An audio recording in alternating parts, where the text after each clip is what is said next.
Assholes! Two of them, assemble. This is half of it. You know what? Hey, can't be perfect all the time. But me and Asia are here for the TPA podcast as per usual. I figured I'd spice it up a little bit. We got two topics here today, and actually we got a lot of shit to talk about. So, hey, whoever's in here, Abel, Dominique, Lee, whatever, y'all the real MVP. We're gonna get a lot of shit talking about. So, TPA podcast, Team Petty Asshole. Say what's up. One person, say what's up. What's up, Asia? Hello. What's up? Hey, yeah, do you want to talk to the audience about how they ain't shit? Just so they know. They ain't shit, and they never gonna be shit. Like and subscribe.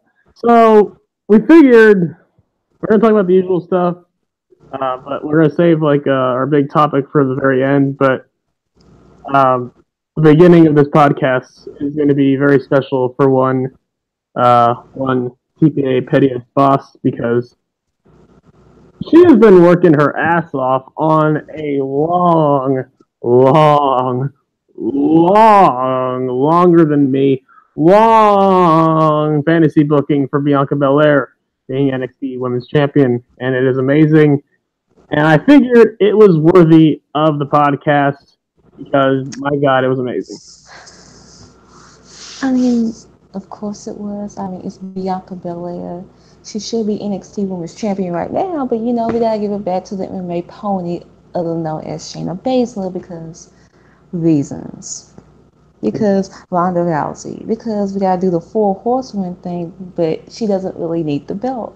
She doesn't. Tell me one reason why she needs the If belt. anything, is holding her back. Tell me when it's holding the division back even further now, because when's Bianca going to get her shot? When? And you made Kyrie look like a fluke because now she just got Sasha Banks with the short title reign with not retaining her title. And you gotta get the MMA Rusty girls involved. For everyone. It's just a lose for everyone. I love the match, but wrong decision. I told y'all that she shouldn't have won the belt at fucking Evolution. The feud should have ended at Evolution. You should have done a triple threat with Bianca and Nikki Cross and Kyrie at War Games.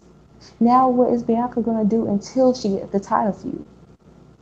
She's just gonna keep beating more indie girls? Okay, okay. I guess it's fine and all, but like, how many does she have to beat in Yeah, the title shot? they're not even establishing a feud outside the title. It's bad enough they only have one NXT women's feud on Takeover. It's bad. It's one bad thing. But you don't even establish a side feud out of they building her up, but they're not establishing a feud outside the NXT women's title picture. That's what I give the main roster credit. At least they doing that outside the women's division on Raw. Well, here's my main question: like, who, honestly, kayfabe wise, has more of a right to being number one contender than Bianca? She's 9-0. And if you look at who she beaten, you can say kayfabe wise, she is the best women's wrestler because she's beaten the best women's wrestlers on the fucking indies. She beat TNA Knockouts champion Mia Yim, who was in the Mae Young Classic. She beaten Candice LeRae, who is awesome when it comes to indie legend. Yes, like all Deonna Purrazzo. Virtuoso.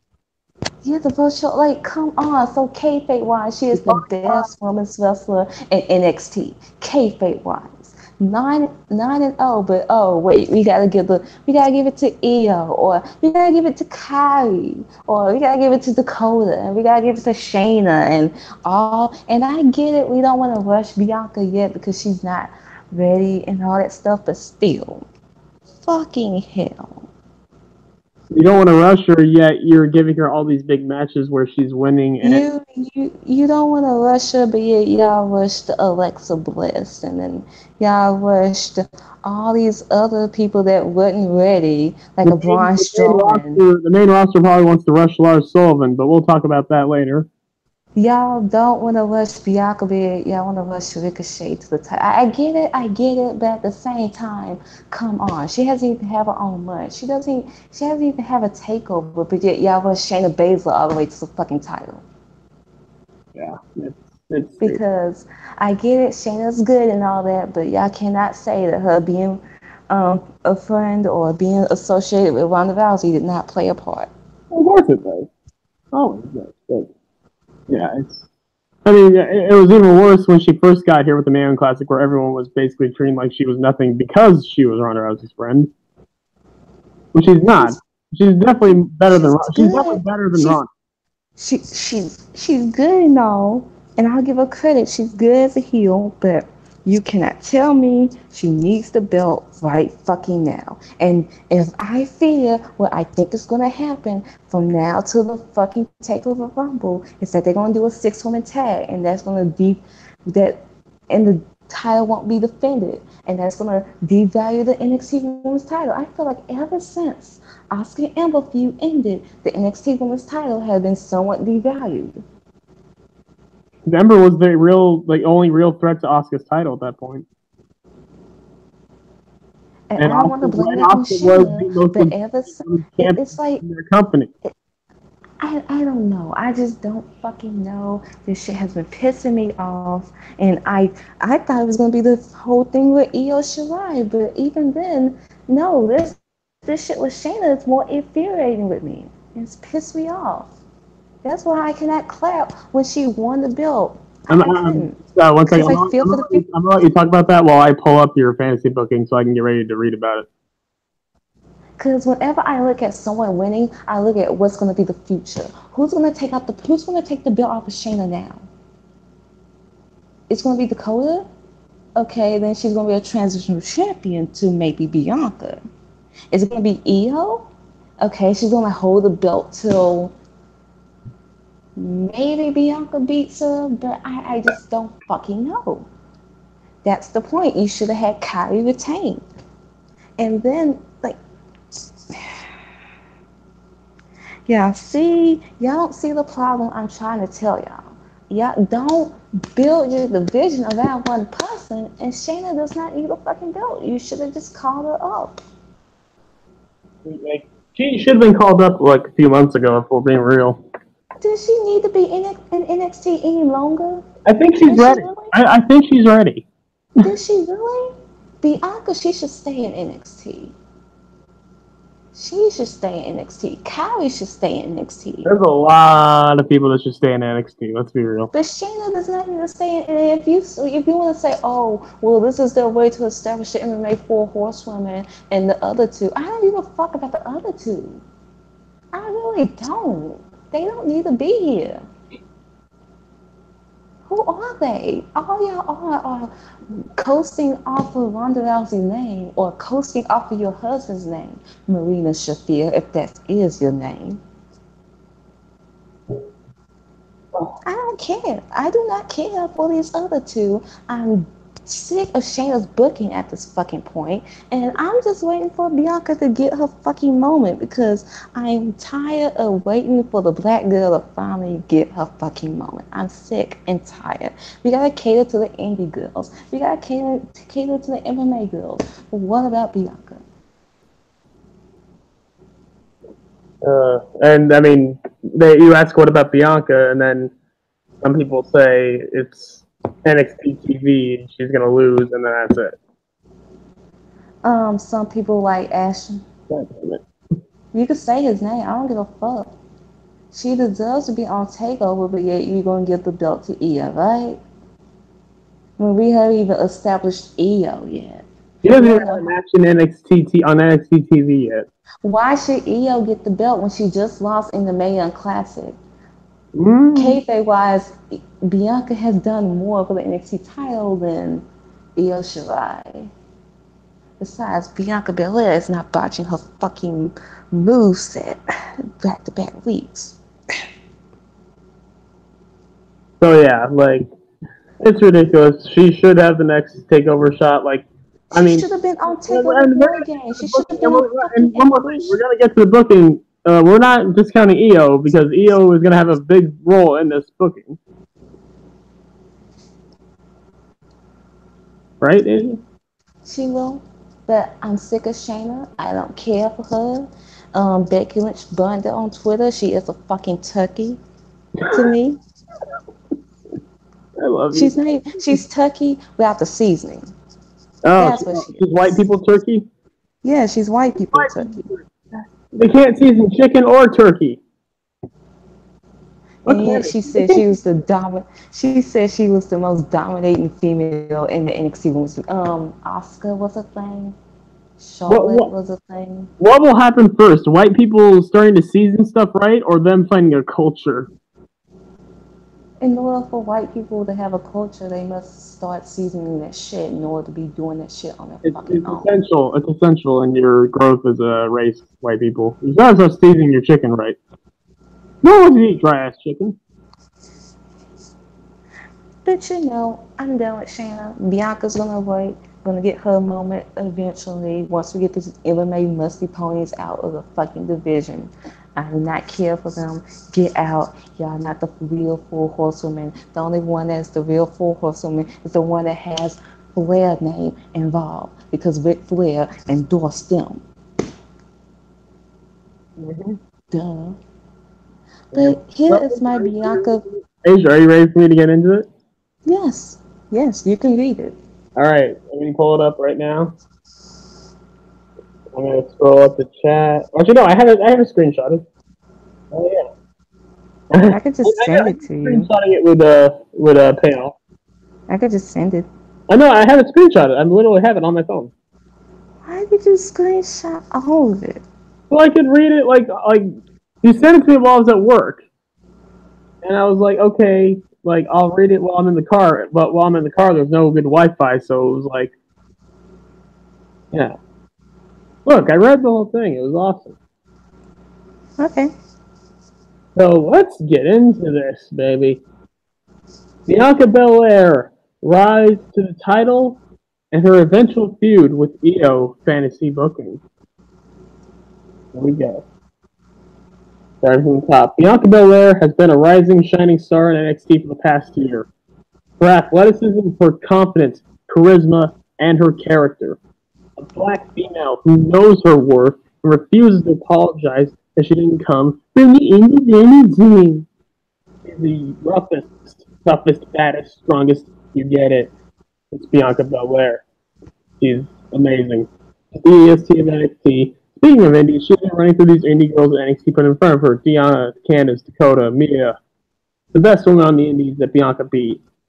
This proves Bianca, in kayfabe, is the best. Yet to receive a title shot despite being 8-0. What the fuck is that? NXT Takeover is tonight? Not really, but this is when she wrote it, so. Yes, when I voted, it was before Takeover I love Games happened. I love how your Kyrie versus Shayna match, it went like the exact way you thought it was going to be, except for the last fall. Oh my god. Because yeah, you said Shayna would score the first fall with the posse being there. You predicted it. I expected it, but I was like, it's so stupid. Shayna would score the first fall, catching Kyrie, blah blah blah. Basically, Kyrie wins the title. That's actually the thing that's supposed to happen because fucking logic. So let's go to the upcoming NXT episode after this, after Takeover. Upcoming NXT episode, Ringo announces that Shayna wants her title shot tonight, and we will ban anyone from ringside. This will be the main event. Bianca goes to NXT, William Regal, the NXT general manager, William Regal, saying, Mr. Regal, I'm getting sick and tired of seeing the same girls getting title shots. I have been. You want me to do it, Asia? Yep. Undefeated. Yeah, I'm right. 8 out of 10, I guess. Around there. 2 out of 10. That's just terrible. Being these indie girls you put in front of me, what more do I have to do? I have to keep beating more indie girls in this whole division? I'm the best, not Shayna. My best friend is Rhonda Baszler, not wannabe pirate princess Kairi Sane. Me, the EST, it's the EDT. No, the EST of NXT. Give me a title shot. Regal will respond with, okay, Bianca, we get your title shot soon. This thing is frustrated right now. Maybe you can take that frustration and put it in the ring to get your opponent, Sunshine. Takes Lacey Lane. So yeah, Lacey Lane comes out. We get Bianca versus Lacey. Hell yeah. Bianca saying, "You make my job so much easier. You'll end up with your indie friends, and your indie friend. You'll end up the same place your indie friends are, and I will get what I deserve." Bianca blows a kiss. We got the match. Do I even need to talk about the match? The match is awesome. So basically, she spears Lacey, goes for the pin. 1, 2, 3. Bianca Belair wins 10-0, greater than Undertaker's streak. What is it? 24-2. Yes. 2 losses. Come on. Get your pussy game up, Taker. Lacey is now another indie girl that Bianca Belair has defeated, but that wasn't enough. She wants to send a statement to the roster, NXT officials, and everyone around the world. She grabs Lacey and starts with a military press toward the top rope into the Argentine facebuster, aka the KOD. Kiss of death. She would then send Lacey into the turnbuckle. As Lacey lays down, Bianca gets on the top rope, hits the 450. Refs and medical staff tend to Lacey. Bianca shouts, "None of them on my level! I'm the best! How many more of these indie bitches do I have to be?" As Bianca heads to the back, she bumps into someone. "Move out of my way!" The person was Io Shirai. So then we get Mia versus Diana. Mia wins with Soul Food. Main event is Kairi versus Shayna. And this is the same night of NXT. Shayna is more vicious. Grueling match. Kairi Sane does, however, retain her title because there's no ponies, no musty ponies involved. So, of course, that happens. Kairi clutches her arm, seeing as how Shayna worked over that same arm in the match. She's like really hurt. Kairi thanks the fans. As she's heading up the ramp, Bianca decks her from behind, stomps on the arm, then starts whipping her with her hair. Kairi yelling in pain. She then drags Kairi to the floor in front of the commentary team. Bianca then yells at the men to move! Send a statement to Mr. Regal! She knocks off everything on the table. It's the 450 through the table on Kairi Sane. And then she gets up and smiles and Kairi's in pain. What a sick fuck. Show closes with Bianca blowing to Kairi while raising the title. Beautiful. So next week, so obviously Mr. Regal will not be happy with that. Next week, NXT commentary recaps what happened. Blah, blah, blah. Bianca, they say Bianca will face serious consequences. Basically wrecking havoc through the NXT Women's Division. Lacey suffered a shoulder injury and concussion. Meanwhile, Kairi luckily suffered bruised ribs. How's that lucky? She could have done worse. No, in no way is bruised ribs a sign of good luck. Keep reading. What are you expecting it to be like? Instead of a bruised rib, she gets a, I don't know, like a concussion and a freaking broken leg. I don't know, probably death. Just kill her. Luckily, I'll change it. Lacey Lane, Kairi Sane luckily didn't die. As Bianca is training at the Performance Center, William Regal approaches her. "What the hell was last week? You injured 2 of the brightest stars in the NXT Women's Division." And she said, "Brightest? The brightest? What I did last week was sending a message to everyone who thinks I shouldn't be here or champion because I didn't come from Stardom or the Indies. Basically, just playing that fucking heat with the indie scene, blah, blah, blah. Keep playing with me, Regal. I will destroy this women's division. You won't have to give me a title shot. I will take it. I have to work," this is an Asia quote right here, "I have to work twice as hard to get half of these bitches get." You did this, Regal. You did this. Bianca is literally Asia. I mean, honestly, like when you wrote this, it's like you were writing like if you were a wrestler. I mean, am I wrong? Do black women have to work more to just get half of what everyone else gets? I'm just saying, like, Bianca Belair is basically like what you would imagine you as a wrestler being. I mean, you're not wrong. You're not wrong. Amazing. Regal just looked at her and said 2 words: "You're suspended." So Bianca's suspended. Bianca warns her that this is gonna make everything worse. a 30-day suspension, so yeah, we weren't playing around.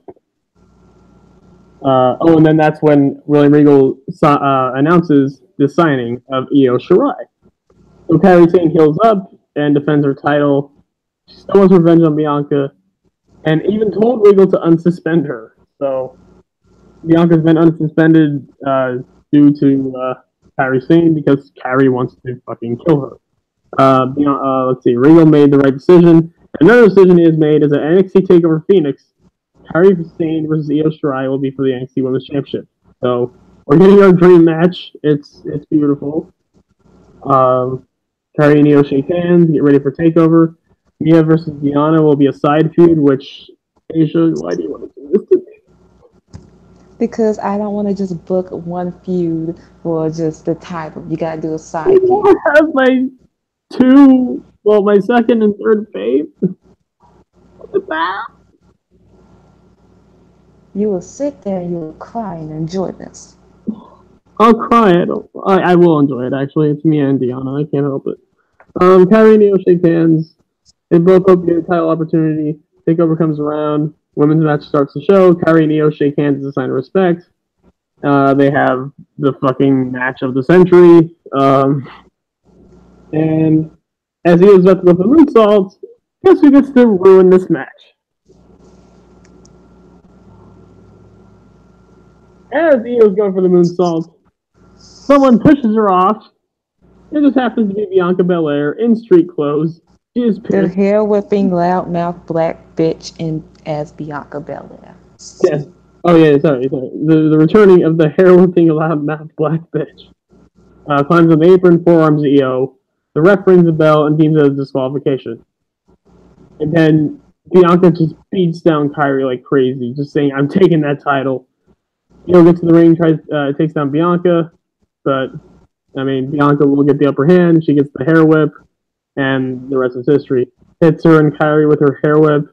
Then she laid them on top of each other, hits a 450, soaking in all the booze as she poses with the NXT Women's title. So this is basically her moment where it's like, okay, I'm inserted into the title scene. You're not.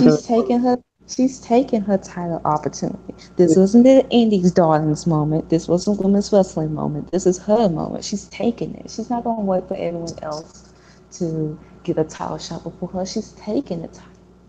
That's what's the point of the whole thing so far. She's taking it. Yep. She's going to cause as much havoc as she can before she gets to the title. And then basically, like the weeks after, she just cuts promos like, "What are you gonna do? Suspend me? Fire me? I'm the rising star everyone wants to see. You're not gonna fire me." And then she says, "Black girls look up to me. I can represent the NXT Women's Division. I don't even have my own fucking merch yet." It's a very realistic NXT promo. "I had to create my own and sell it on my website. I sent a statement to everyone and anyone. I am Bianca Belair. So what?" Let me see. Oh, so Regal comes out again. "I was pissed off that you ruined a great women's match. However, I understand your frustration." So Regal gives her a match against Nikki Cross. Oh, I love this. After Nikki comes out, Bianca's like, "I thought I was done with this crazy bitch." Nikki gets in the ring and immediately attacks Bianca. Long story short, Bianca wins. Bianca gets enraged. Because eventually Nikki would touch her hair, and at that point, you done fucked up. "Don't you dare touch my hair," she says. She sends her to the corner again and gets in Nikki. She gets the pin, or let me see. Oh yeah, Bianca blinds Nikki and sends her into the steps. She throws her back in the ring and hits the KOD. She decides that's not enough and hits the KOD again. She hits the KOD again. 1, 2, 3. Bianca has earned a title shot. She is now 11-0. She's celebrating as refs and medical staff checks on Nikki Cross. Nikki Cross's nose is bleeding, and she possibly has a concussion. So we're just playing up the fact that Bianca is injuring everyone. Bianca smirks, moves them out the way, and starts railing on Nikki. Doesn't last long because Io and Kairi head down to the ring. Bianca hightails it, heads up to the ramp. Io and Kairi challenge her to get in the ring. Bianca taunts and says, "You're both mine." When Regal comes out, says, "Bianca, yes, you've been causing major problems in the NXT Women's Division. but you've also been impressive in destroying a competition, Sunshine. I've been watching you shine tonight, and you finally earned a title shot. You have the biggest challenge for your life, because you will be facing two opponents that want their revenge. Io Shirai and the NXT Women's Champion, Kairi Sane. The match will take place at NXT TakeOver Phoenix Sunshine. Ladies, good luck. As Bianca smirks and stares at Io and Nikki. When the following NXT approaches Bianca while she's done answering fans' Q&A, informs her you now have your takeover match and title shot. I hope all the problems you caused was worth it, because if you lose, ... Anyways, you're right about selling merch. So we're going to assume that she's going to get suspended or fired again. So yes. That's fair, right? They want that shirt you wore. So basically, there's a whole segment dedicating it to where Bianca finally gets her merch, and it's right before a takeover match. So still waiting, by the way. Still gotta wait. Oh my god, there's so much in here. Okay, let me skip over to Actually, let me skip over to one of my favorite scenes in this. Yes. One second, I gotta go to my favorite because oh my god. So yes, people. I'm actually smart. I could be petty, but I could actually be creative. There's like 20 pages of this. I can't read the whole thing, so I'll just read the highlights.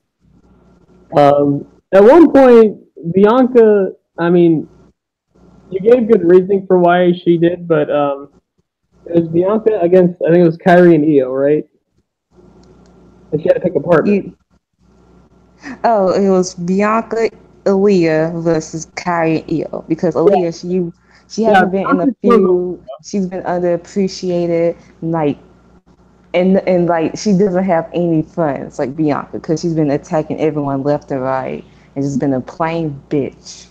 It doesn't work out. I mean, the partnership doesn't really work out for Bianca though, because Aaliyah, as we see in the match, is a major scrub. Exactly. It's like, oh yeah, because eventually Bianca just leaves and says, "I don't need this. I have a takeover match. I have a title match to prepare for. You got this, Aaliyah. I believe in you. You can do it." As she heads up the ramp, Kairi gets on the steel steps. They start fighting. They head to the back. Meanwhile, Io hits the moonsault on Aaliyah. 1, 2, 3. Aaliyah's a fucking loser. Io and Kairi win the match. Io looks for Kairi, and she knows something is wrong. Kairi and Bianca then are battling towards the NXT women's locker room. Kairi slams Bianca's head on the table and screams, because Kairi just screams randomly. Bianca slaps Kairi and grabs her hair. She hits Kairi with her hair whip multiple times, puts Kairi on the locker room door. She backs up and spears Kairi through the door. All the girls in the locker room look shocked. Bianca has gotten out of control to the point where they want Shayna Baszler back. And Bianca just stands over her and she's like, "I did that! What y'all gonna do? Y'all won't step to me!" And in the background, Deanna rolls her eyes and Mia just glares at her. Lacey, Dakota, and MJ just walk out. Everyone hates Bianca except for Bianca. It's beautiful. Bianca smirks and watches as Kairi sits up holding her bruised ribs. "I'm going to send you back to Stardom," Bianca says. Just healing it up like a complete, like, just, oh my god. So this all leads to a takeover match between Bianca and Zayn.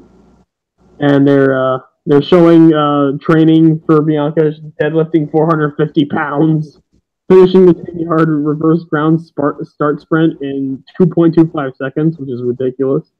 Honestly, I can believe this stuff because Bianca's a freak, honestly. And she's doing this all with a shifted rib, by the way. Just, you know. I mean, she was the highest rated female or male or female person in the NXT combine. In the combine, exactly. This year. So it's not unrealistic. She is the strongest. It's not just a gimmick. It's just the strongest is not a joke. It's not a joke. I mean, I argued Cesaro, but you know, she wants to outdo herself. Anytime she has low results, she puts herself farther. It probably hits her while training that she's competing on Mania weekend. She is the strongest. You know who's one of her biggest supporters? Mark Henry. You're damn right. Because that's what he do. Because that's what He's the one that he's the one that discovered her. yeah. World's strongest man discovered the world's strongest woman. Okay, well, not really, but like world's strongest woman in professional wrestling. What was that? And remember last year she had her OMG moment with the fans when she did the 450 in the Battle Royal. But she doesn't want. She knew she was more than just a Battle Royal on a pre-show. She wanted her own fucking match. And now she's got takeover match against two other so-called best female wrestlers in the world, and Kairi Sane and Io Shirai. And then of course, what's going to be her birthday is April 4th, so it's even more special for Bianca. There you go. Takeover week and her birthday, and she possibly wins the title.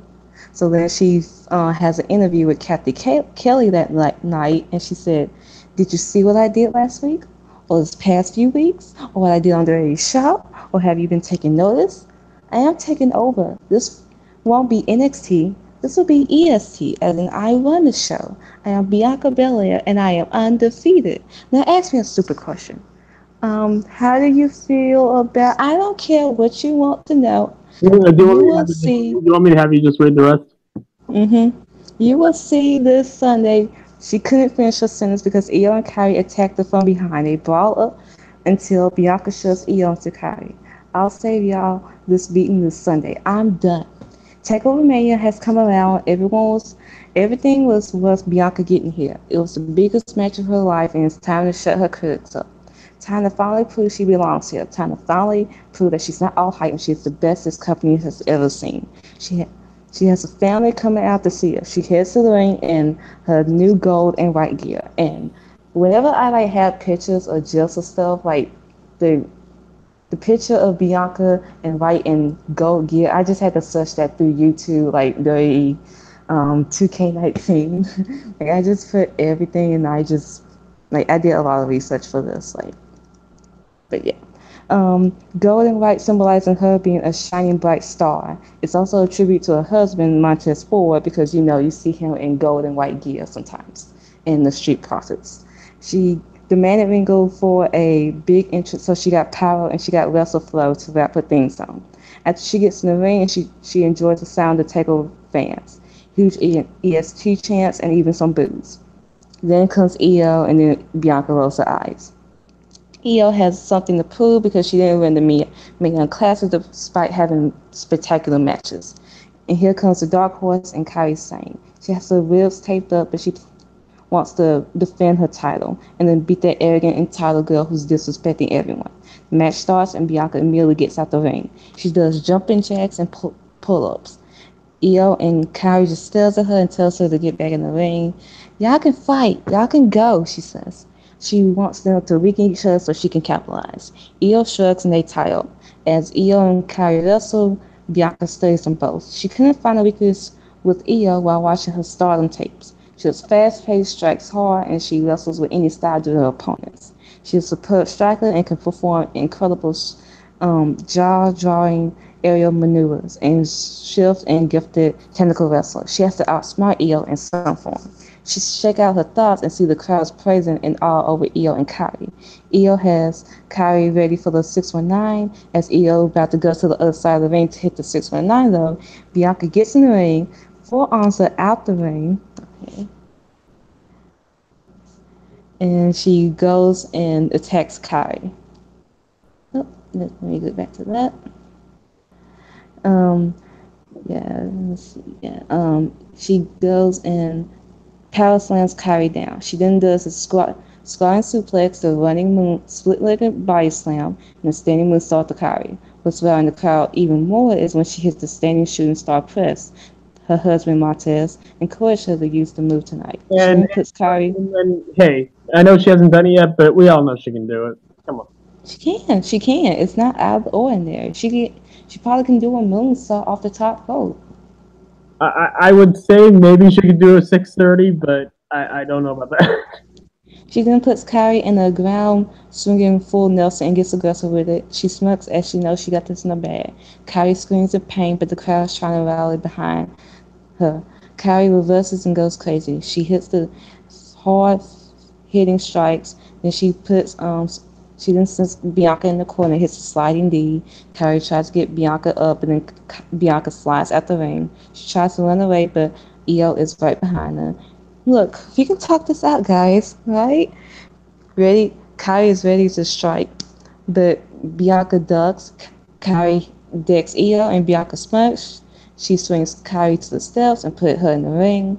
She climbs in the top rope, on top turnbuckle, and hits the 450 splash. 1, 2, 3. Bianca is your new NXT Women's Champion. Yeah. I fucking did it. She looks at the fucking NXT Women's title. Everything led up to this, all the hard work, training, strategy. Now she has the NXT Women's title, and she will never relinquish it. It's her. She snatched it out the girl's hands and held it in Kylie's face. She enjoys fans' reaction and sucks it all in. She didn't blow a kiss in the crowd and said, "I never needed you at all." NXT opens up with all the women surrounding the ring and Triple H in the ring. I love this. He has the NXT Women's Championship on the podium. Okay, so can we use you want to use my version with Regal, or you want to use yours with Hunter? We could say my version first, and you can go with your version, then I go with my version. Okay, I'm going to go with my version. So while Asia's version has Triple H, mine has William Regal because he is the NXT general manager. And my idea of this is that it'd be fucking amazing because William Regal, the first thing you see after the intro, it fades into William Regal's disgusted looking face. He just has this look like, I hate my life. I hate that I was wrong. And then he says, "Ladies and gentlemen, Bianca Belair." And then he just looks down like, cut. And it'd be more fitting too because he didn't believe in her.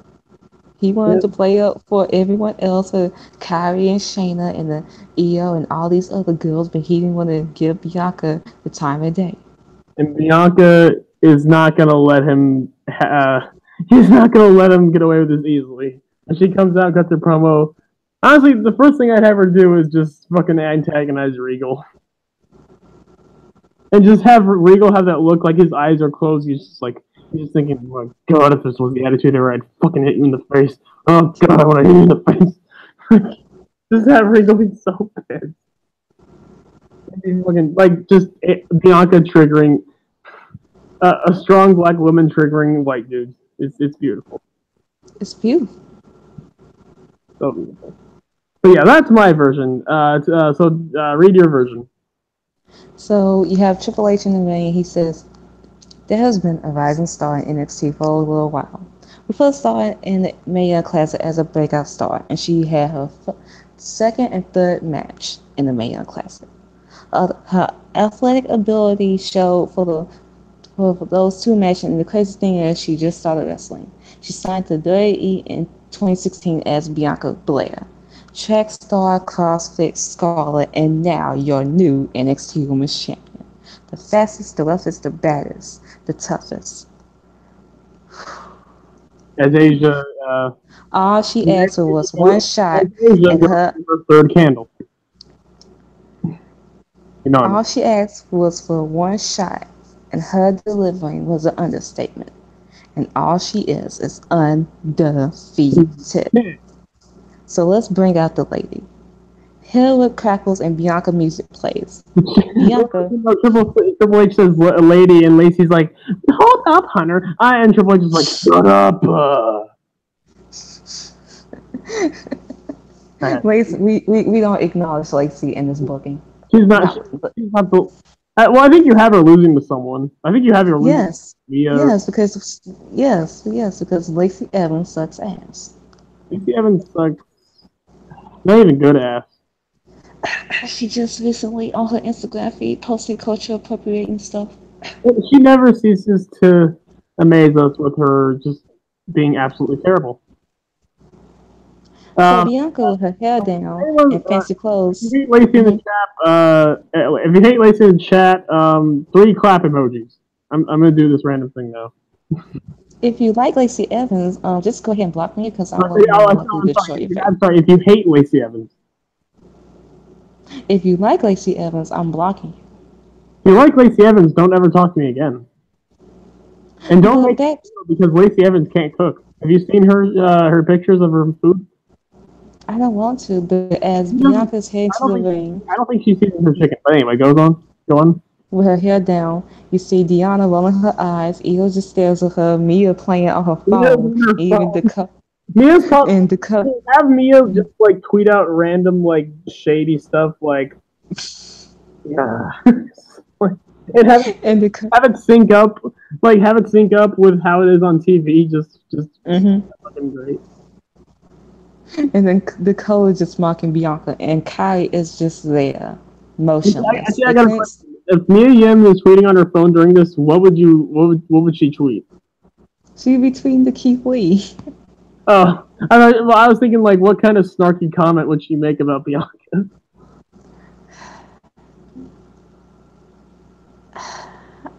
I don't even know. Like, wow, this is fun, or something like that. Like I could be wrestling, but I'm here doing this. That's what I always wanted to do in NXT, to just stand here and watch someone else take the spotlight from me. Fun. But anyway. Sorry, go on. Let's see. Yeah. With Kyrie's just there, motionless. They couldn't stand Bianca's attitude, and the fact that she's NXT champion is even worse.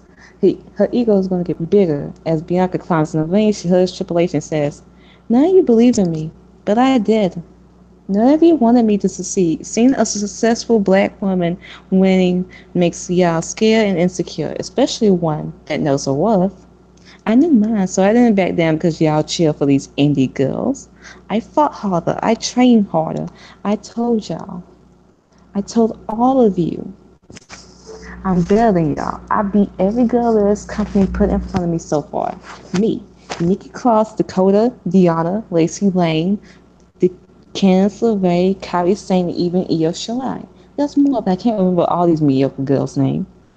I beat all the best women's wrestlers y'all claim. Therefore, that makes me the best. Me. I'm the best. And I will be the best NXT Women's Champion of all time.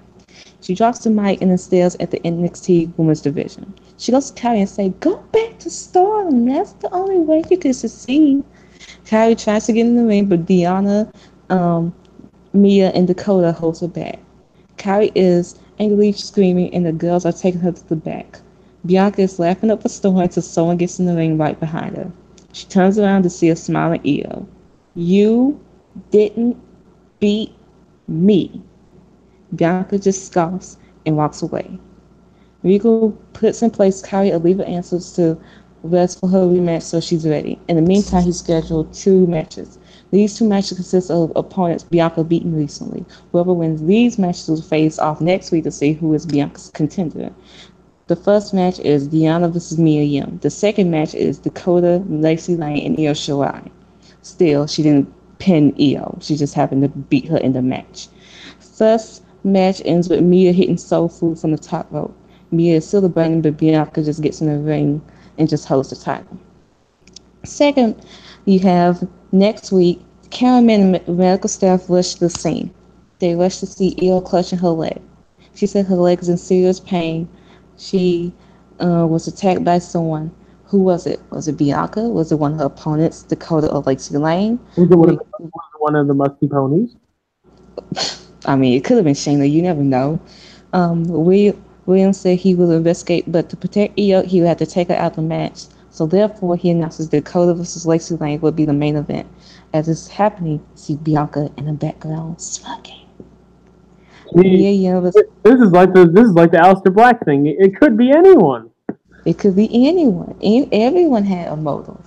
Yeah, who could have possibly attacked Io Shirai? You had Mia Yim versus Lacey Evans.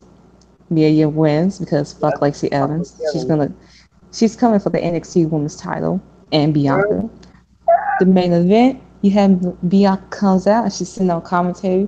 She raising up a storm, giving commentary so much attitude and boasting about herself. You have Dakota versus Lacey Lane. Dakota kicks and Lacey's fast pace. Bianca doesn't like the attention that's not on her, so she tries to cause a scene. Wait, what's happening? People are looking at someone other than me? I will not stand for this. Look at me! Ah! I'm gonna do stuff. Look at me do my hair. Look, pay attention to me. Exactly, it's playing up Bianca's insecurity because the indie girls are getting so much attention. Meanwhile, she's champion. But me though. So, in conclusion, Dakota Kai wins. Dakota and Bianca, as y'all know, they have previous history because after Dakota, she got done with her quote unquote feud with Shayna, Bianca capitalized and beat her. The history being Bianca squashed her ass. She did. So Bianca smokes, then Mia comes out. She looks at Bianca and just blows a kiss at her and then heads to the ring. Her and Dakota have a stare down and then they shake hands. Bianca gets in the ring and say, "I'm the best. Who are you? I've beaten both of you." Bianca fucked up because next thing she knows, she's being attacked by both Dakota and Mia. Mia hits Soulful and then Dakota hits her with chiropractor. They high five at Bianca stares angrily at them. It's like the end of a cheesy music video or a 80s cartoon. Yeah, get it. And then this is late April time. You have Deonna versus Mercedes Martinez. Mercedes wins and she's gunning for the NXT Women's title. Bianca is furious. She was embarrassed last week. She has to get revenge somehow. This is short because William Regal, he approaches her and about where she was at the time Io was attacked. She said she was with the Street Profits in the hallway. She saw the commotion and saw Io laying. William said that he will investigate and he said she better not be lying. Main event time as you have Mia Yim versus Dakota Kai. In conclusion, Dakota Kai wins. She has been unleashing this new side of her and she has been tired of being treated like a child and bullied. Ever since kicking Seth Rollins' ass in League of Legends, a new Dakota Kai has come out. She is the Kingslayer. She is the Kingslayer. She would kick anyone's head off. She would kick anyone's head off who would try her this time. She wins the match, and Bianca just stands on the ramp. She slowly claps and whispers, "I'm the slowly. Right. Bianca versus Dakota Kai is set, and the match will happen in 2 weeks. I was gonna whisper, we're slowly converting Asia to Team Kick. No, I would still not be on Team Kick. The Kick people, and that's it. It's next week, William Regal is still. Like, well, what else do you do? No. Never. William Regal is still investigating. Bianca checks out. She was clear for now. In the meantime, Bianca won a match. While she was in the ring at the her takeover win, she was training in the Performance Center. Basically, Bianca, she wants an open challenge. And she said, "Who wants to face me? Who wants to get the beating of their life? I need a warm-up." Anyone want to guess who she's facing? Yes, just guess. Mercedes Martinez comes out. Yes! Bianca is a little shook, but she tried to shake it off. Basically, you have two of the most athletic females having a match, and it's probably. I love Mercedes. Mercedes is probably, if we're going by just pure wrestling ability, maybe the best on that roster. But as far as athletically, I would say like it'd be Bianca and then Lacey Lane maybe. We're going by pure athleticism. Basically, this match is more of Mercedes look like she's dominating Bianca more than Bianca dominating most of her opponents. Yeah, Bianca is not just going to squash Mercedes like nothing.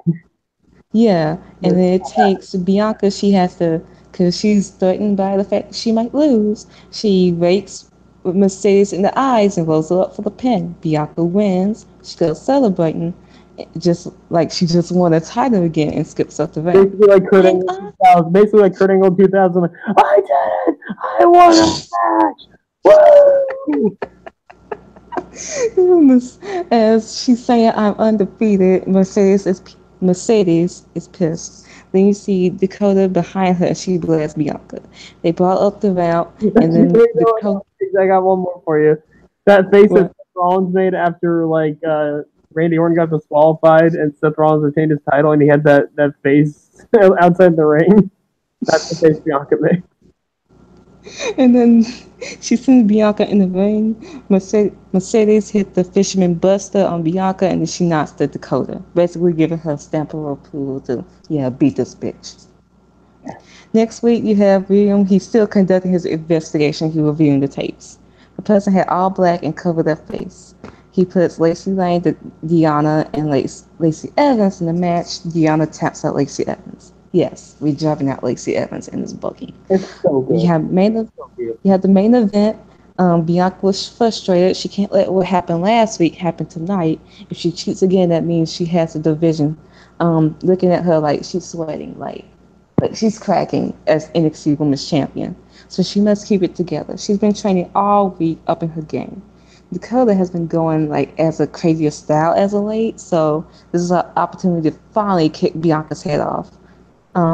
Basically, Dakota at one point comes close winning the belt.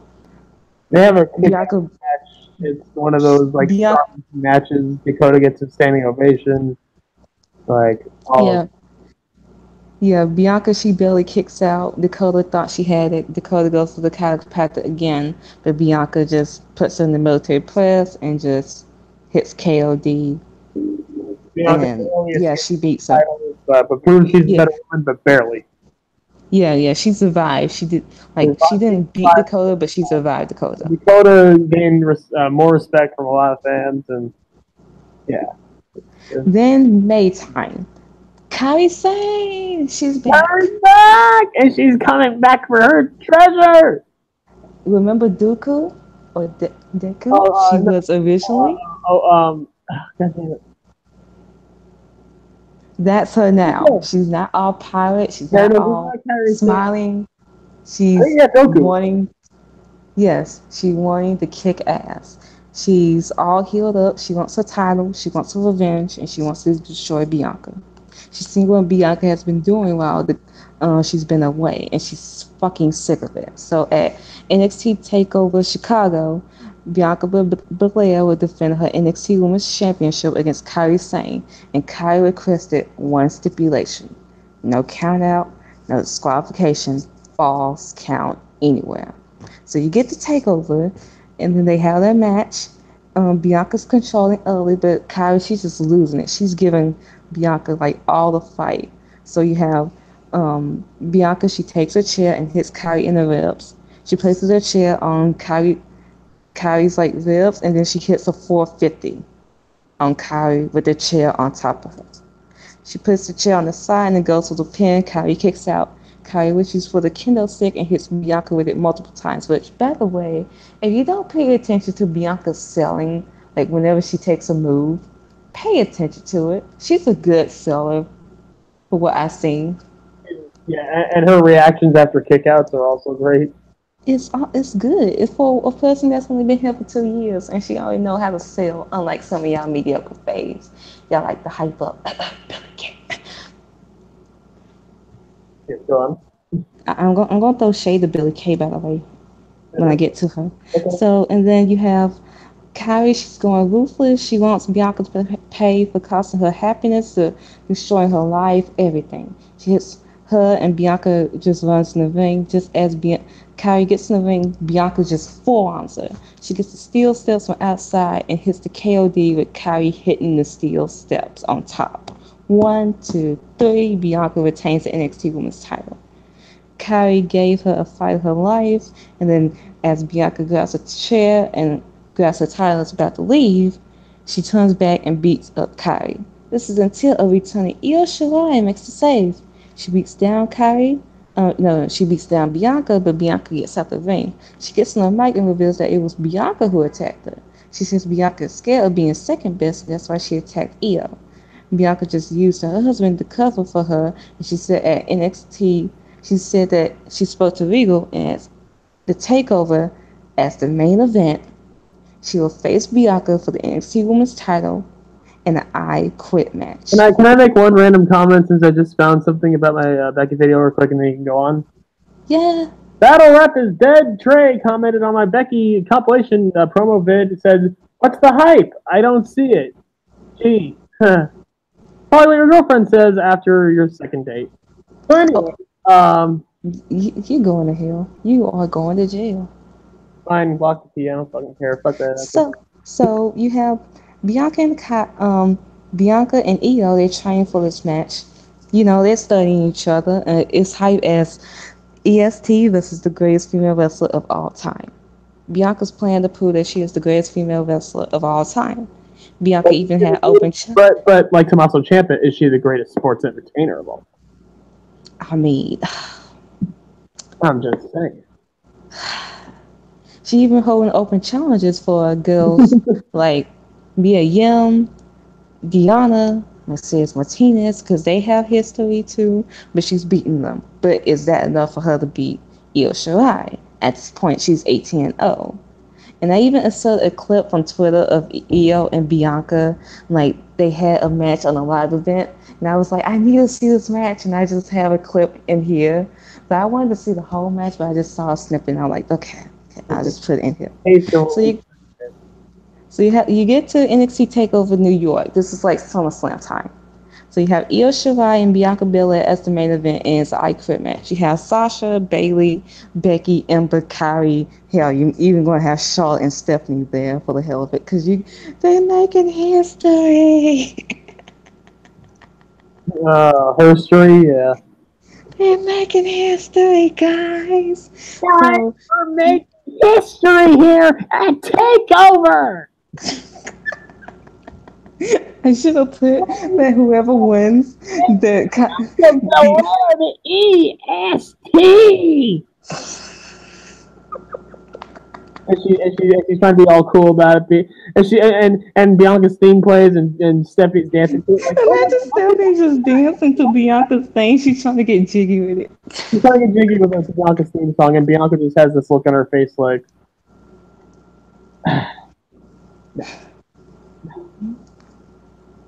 So basically, you get to the finish of the match, and you have Bianca. She wants to outdo Io Shirai. Her ego is so big that she wants to prove that she can do. Actually, I don't know if you put it in there or not, but since Bianca's main task is outshining Io Shirai, would you have Bianca go for a top rope moonsault as well?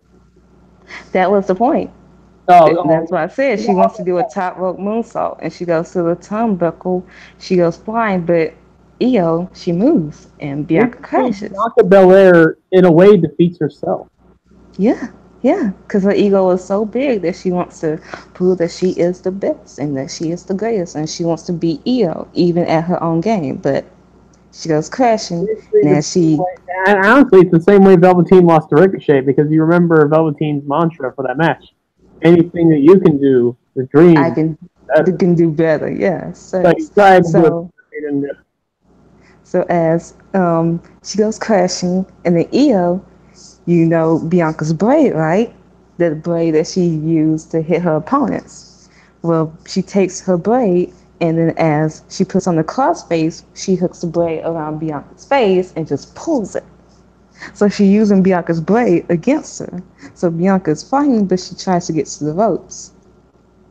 But and as this happening, you see Sasha, like the camera's just slowly panning at Sasha for some reason. This will play into the finish of this whole story. And the fact that Sasha with the bank statement and Io with the crossface, that's slowly going to play into another story with Sasha and Io. So Io, she moves to the ropes. Bianca tries to get out of it, but Io is making it worse by pulling the braid even more tight. And eventually, Bianca says, I quit. And she is defeated. She beat Io. She beat Bianca after touching a black woman's hair.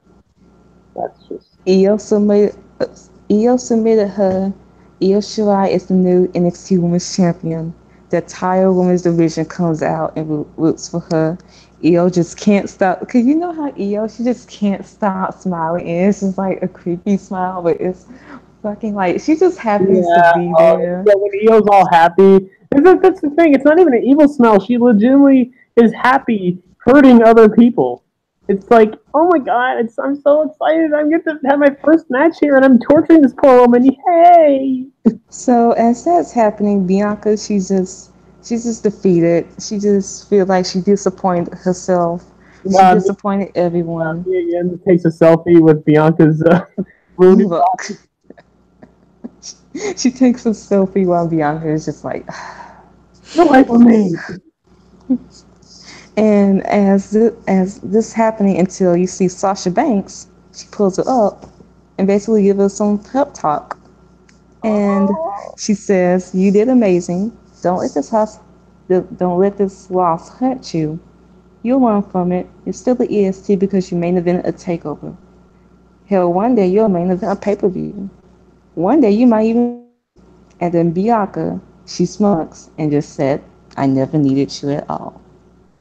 And I never needed you at all. That's it. That's my whole booking. That's my whole booking of Bianca Belair. Oh, that was beautiful. Now, are they going to do that? I mean, you can't touch me. I mean, are they even going to come close to that? No, they can't because I'm great. I'm smart. Are they even going to give? What is the thing? I'm even saying, are they even going to give Bianca a takeover match against Kairi Sane's title? After what happened with Shayna and Kairi, Kairi's not even getting the belt back. Kairi's not getting the belt back, so that's already off. Shayna versus Bianca would be good, but it just wouldn't be the same. Like it would be like how Ciampa Dream is, but I don't want Shayna to face Bianca. Well, I mean, I think our scenario was like maybe a triple threat. It'd like be like Shayna, Dakota, Bianca. Yes. Because eventually you got to give Bianca her shot. You got to. I'm tired. Like, what about Io? Well, Io can sit in catering. If you want to build the story with Dakota, even have it to where Dakota hits the chiropractor on Shayna, and then Bianca just throws her out of the ring and gets the pin. Yes. Just build her up as the heel like that, and just like, oh god. But y'all will never question my love for Bianca. No, I don't. Y'all will never. You will ever question that you are a real one when it comes to Bianca. From day fucking one, meanwhile the rest of you fucking hoes want to fucking doubt her and then say, what about Io? What about Kairi? What about Shayna? No, I've been there for day one, and then y'all want to jump on the hype train. So, oh my god, that was beautiful. I mean, thank you for saving me because there was so much in there. So like, I was gonna read it, but it's like there's so much. I didn't know what to skip over. I didn't know. I figured I should have done it from the beginning. Have the one who wrote the thing, who's the real voice behind it. And that's me. Only you can do that, Jeff. Now, can y'all outdo me? More likely, y'all can't because either you're white. Well, I'm gonna try to with my Velveteen Dream main roster run. You're white, or you probably ain't shit, or you probably can't even think for yourself. But I can think for myself. I'm not saying that my Velveteen thing is going to top it, but with how much I am looking forward to this, I think it will come close because I have so many ideas for Velveteen Dream on the main roster. I even had a Becky Lynch, 4 Horsewomen, Ronda Rousey booking that I would like to share, but that's probably going to be a little bit later. But we gotta get to some things. Middle part where we're just gonna talk about the other shit that happened. Yeah, we gotta talk about some other shit like. What do you want to start with? Survivor Series, Takeover, Enzo fucking Amore. Okay, which one do you want to start with? Which one of those three? Let's start with Enzo. Let's get Enzo over it. So this is like I think it's like the 3rd or 4th match into the show. I think it's not even it's the tag match. Before that, it was earlier in the day. You see, Enzo Amore, he's dropping a diss track against his ex-girlfriend. Oh, I forgot about that. Basically implying that she cheated on him and that she wants his attention and all that shit. Meanwhile, weren't you the one that cheated on her with some strippers and that now? And foremost, she doesn't mention him. She's dating Tyler Bate, who Like, is a bigger upgrade than you. oh, way bigger upgrade. But this is way too late. Like, why wait this long? Because he's trying to capitalize on her name because she's the biggest star between the two. Because now people are recognizing her as actually being good. And the Riot Squad, I think, is actually getting a lot more fanfare behind them. Well, why would y'all men learn that not to cheat on women who actually Yeah, want you no. down? And here's the, you know what the sad thing is? Liv Morgan didn't even have to say anything to bury Enzo. She But Enzo, she he did. did. But Thank you. Next. let's be real. At that point, Enzo already buried himself. So then you get to Survivor Series. Okay, Survivor Series. There was speculate, like not even speculation. I thought it was a joke on Twitter that Enzo Amore is at Raw. I mean Survivor Series. I'm like, no fucking way. Then you see a photo of what looks like Enzo In a from wig. the face in a wig. I'm like, that looks like Enzo. And then I show it to In Joe a black wig. in a black wig. And And then you you know see what? more Here's the thing. photos. If that was all that it was, I wouldn't have had a problem with it. You know what? No. Because how can you claim that you don't want to go back to WWE? You don't want to be nothing. You're trying to have your own rap career. Then you see him on hard camera, basically at the show. You know what? And then Maybe, he's raising. maybe just like, hey, fuck it. Let's see what they're doing. Let's see what the company's up to these days. If you want to see what they're up to, go to the WWE Network, buy $9.99, or just go on Twitter. You know what they're fucking up to. But you spent your money to try and raise hell to ruin a pay-per-view because you probably missed the company, or your rap career ain't doing shit, or no one's paying attention. So you want all this attention, right? You want all this attention on yourself and taking away from all the people that actually working in the thing is, he's getting it. He's getting it all right, but he's getting it as the loser because now he's banned from the Staples Center. He's banned from the Staples Center. So here's the thing, it ties into one of the other stories we talked about with Enzo before. Because not only, okay, so let's get into the actual, I want to get into the actual thing that happened. First of all, you see Enzo, okay, so he's sitting there, minding his own business, doing the usual thing, and it's like right around the entrances for the tag match. Yes, the AOP versus Sheamus and Cesaro. Enzo gets up. Would he stand on the barricade? He's standing on the barricade, and he has this. I was thinking maybe maybe he's saying some real shit. Maybe he's going in. No, he's doing his intro like. He did this. He does like when you have no scripts, you have nothing. No one's holding you back. You can say whatever you want, and with everything after being fired for something that he was proven to be not involved with the rape trial. Like, he had nothing to do with that. After the thing with Liv Morgan, after everything, you have this platform to say whatever you want, and you say, my name is Enzo Amore, and I am certified. What? What are you doing? What are you doing? That's fucking pathetic. That's literally living it, like trying to live out your glory days. It's so sad. He's dead. I'm sorry. And he had a shirt, the same design as the "How You Doing" shirt, saying "I'm doing great." If you're a fan of Enzo, you either have a weak dick game, you probably have no dick to begin with, or I've been a fan of Enzo. Like, even after he left, even with the first, I love this first rap song. I thought it was fire. The second one, the third one sucked. He's still a piece of shit. I don't give a fuck. I mean, yeah, he got cleared of a rape. He didn't. We know he didn't rape. What's her face? Yeah. We know that he didn't, and that's fine, dandy, okay. But the fact that he was still hanging out with that girl, you should have known something was wrong with her. You should have known. But the fact that he has so much ego up his fucking ass, on one hand, I felt bad that he was in that situation. On the other hand, and then this shit happening, I don't give a fuck about Enzo. But here's what I'm comparing this to. Like, Enzo he can say whatever he wants.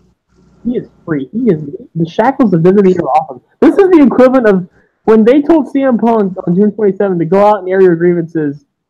That would be like if CM Punk came out and was like, "My name is CM Punk, and I am straight edge. That means I'm drug free." Like he just goes on his own spiel and it's just like, really, dude? It's like well, you're not gonna get on that.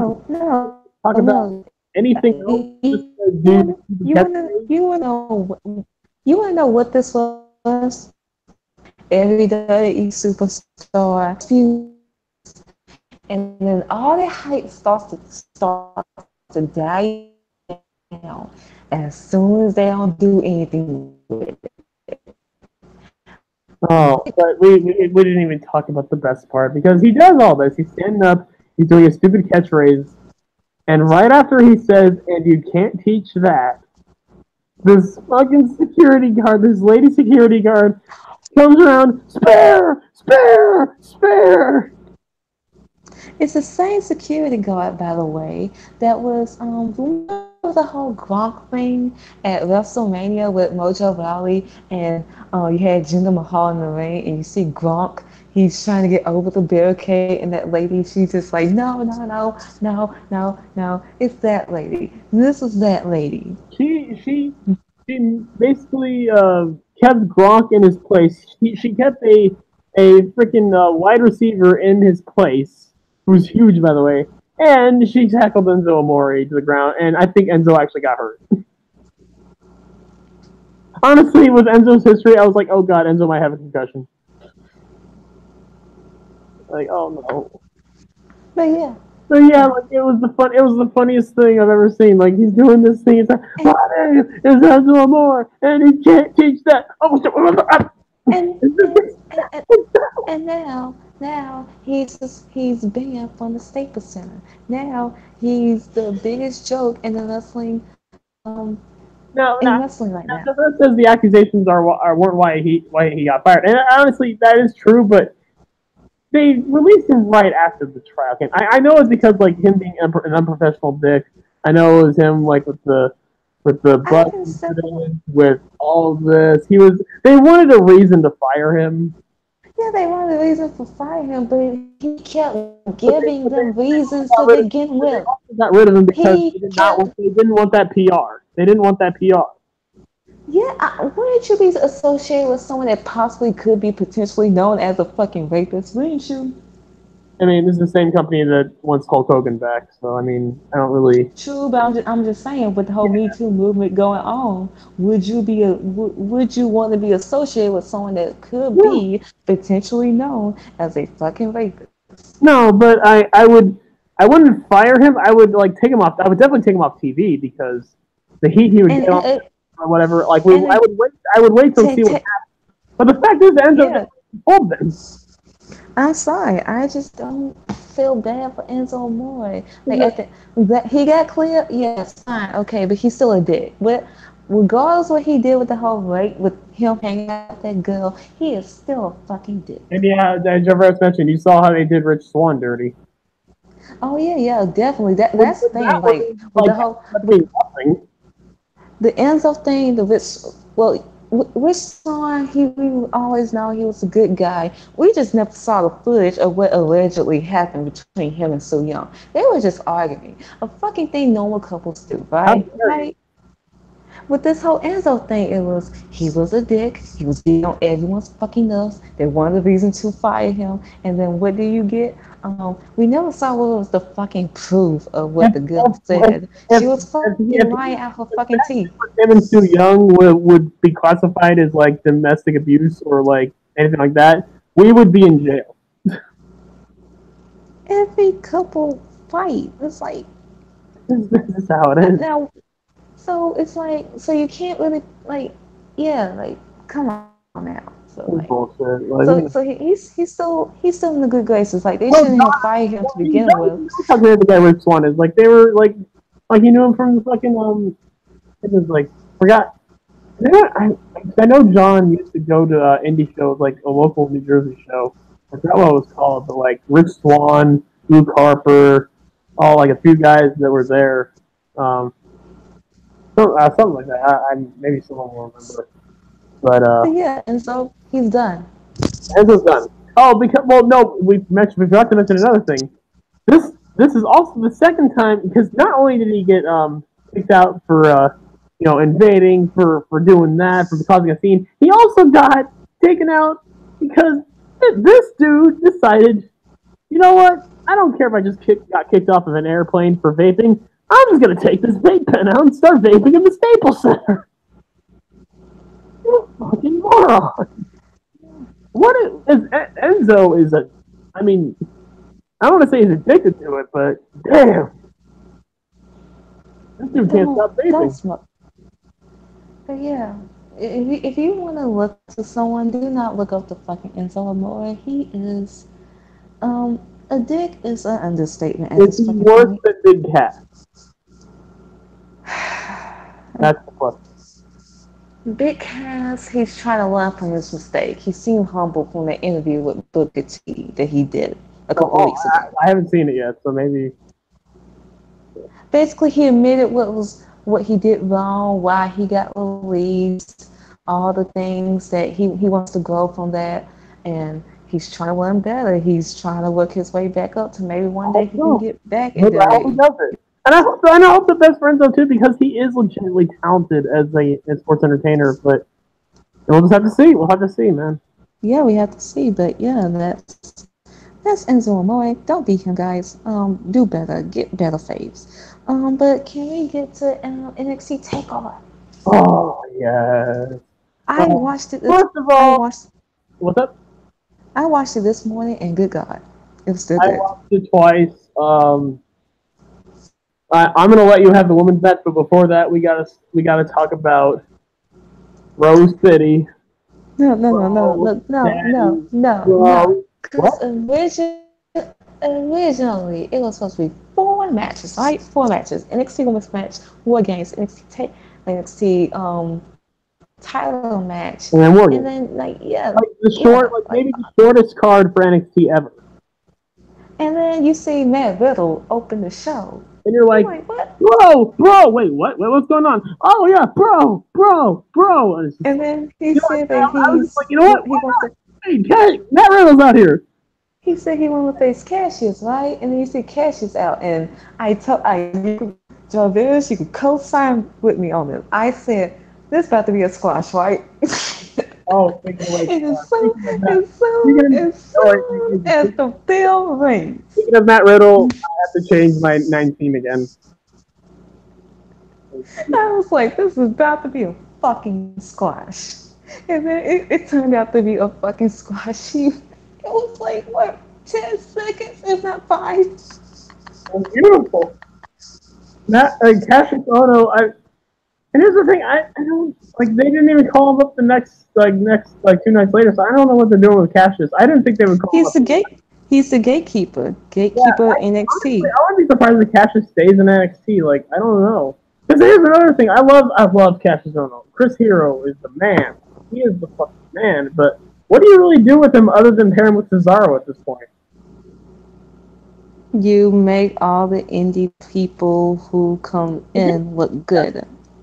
That's his place in, because he can put on a match with literally anyone.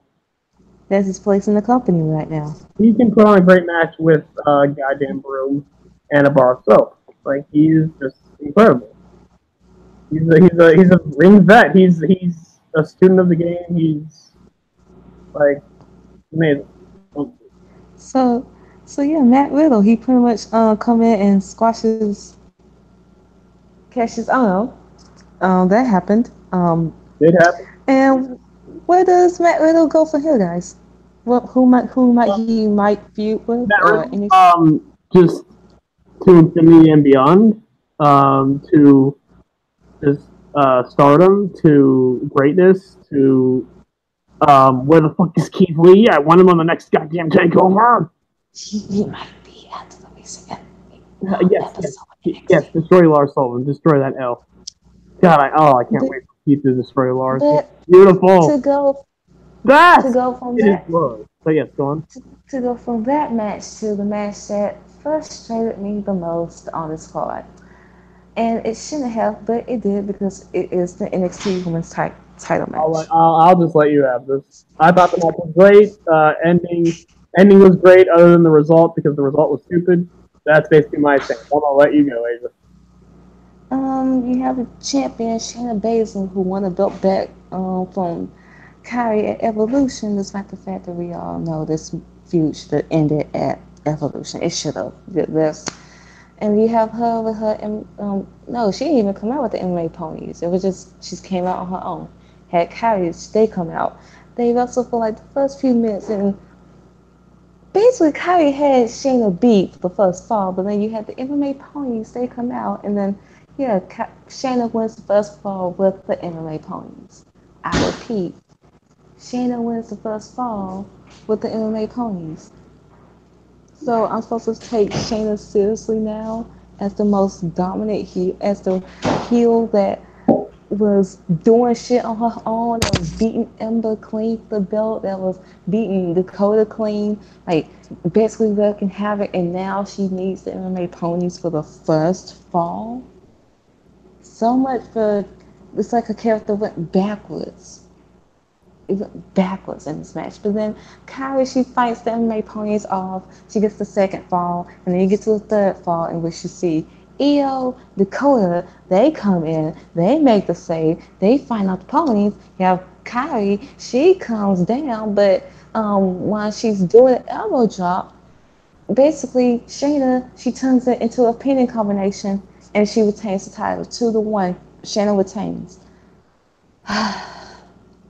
There are So so now, many things. so now It what? was it was a good match, but there's so many things. I look to what's the future, and the future is at more likely at the next takeover you're gonna have a 3-on-3 EO Dakota Kai versus the MMA ponies, and then the belt is more likely not gonna be defended on the show. And that is my problem. So while Brandon was fucking celebrating, I was like, what's the point? Your fairy does not need the she does not need the belt. It's like she needs to be called up. She doesn't need the belt again. Well, And and again, the only reason if she put it y'all on if in the y'all first wanted to place, keep the only if reason y'all she put it on wanted in to the first place was to if, have one be a two-time. no, no. If y'all wanted to keep Shayna down in NXT, you didn't need her to have the belt again. You could have just have her in the MMA pony still like have it, but not have the belt. That they wanted to have a new, they wanted to make history, have a two-time NXT Women's Champion for the first time, and blah blah blah. Shayna is not worthy to be an NXT two-time women's champion. I'm sorry, she's not. You know, they just I'm wanted to sorry. make it. They all they saw was making history, and you know, it's just that's how it is. That's fucking bullshit. She's not. I'm sorry. I like Shayna, but she's not in it. She's out of all the people in that lineage, or when it comes to NXT Women's Championships, she is definitely not worthy of being NXT two-time champion. She's definitely not. But I'm just gonna keep reserving my judgment. I keep telling y'all what's the fucking problem with the NXT when it comes to this. I told y'all when it was gonna happen, if it was gonna happen to EO, it might be the problem. And now I'm telling y'all what's gonna fucking happen with Shayna. I hope I'm wrong, but this shit is just not right. It just stinks. The MMA ponies stink. They look like fucking white trash, and that is just fucking terrible.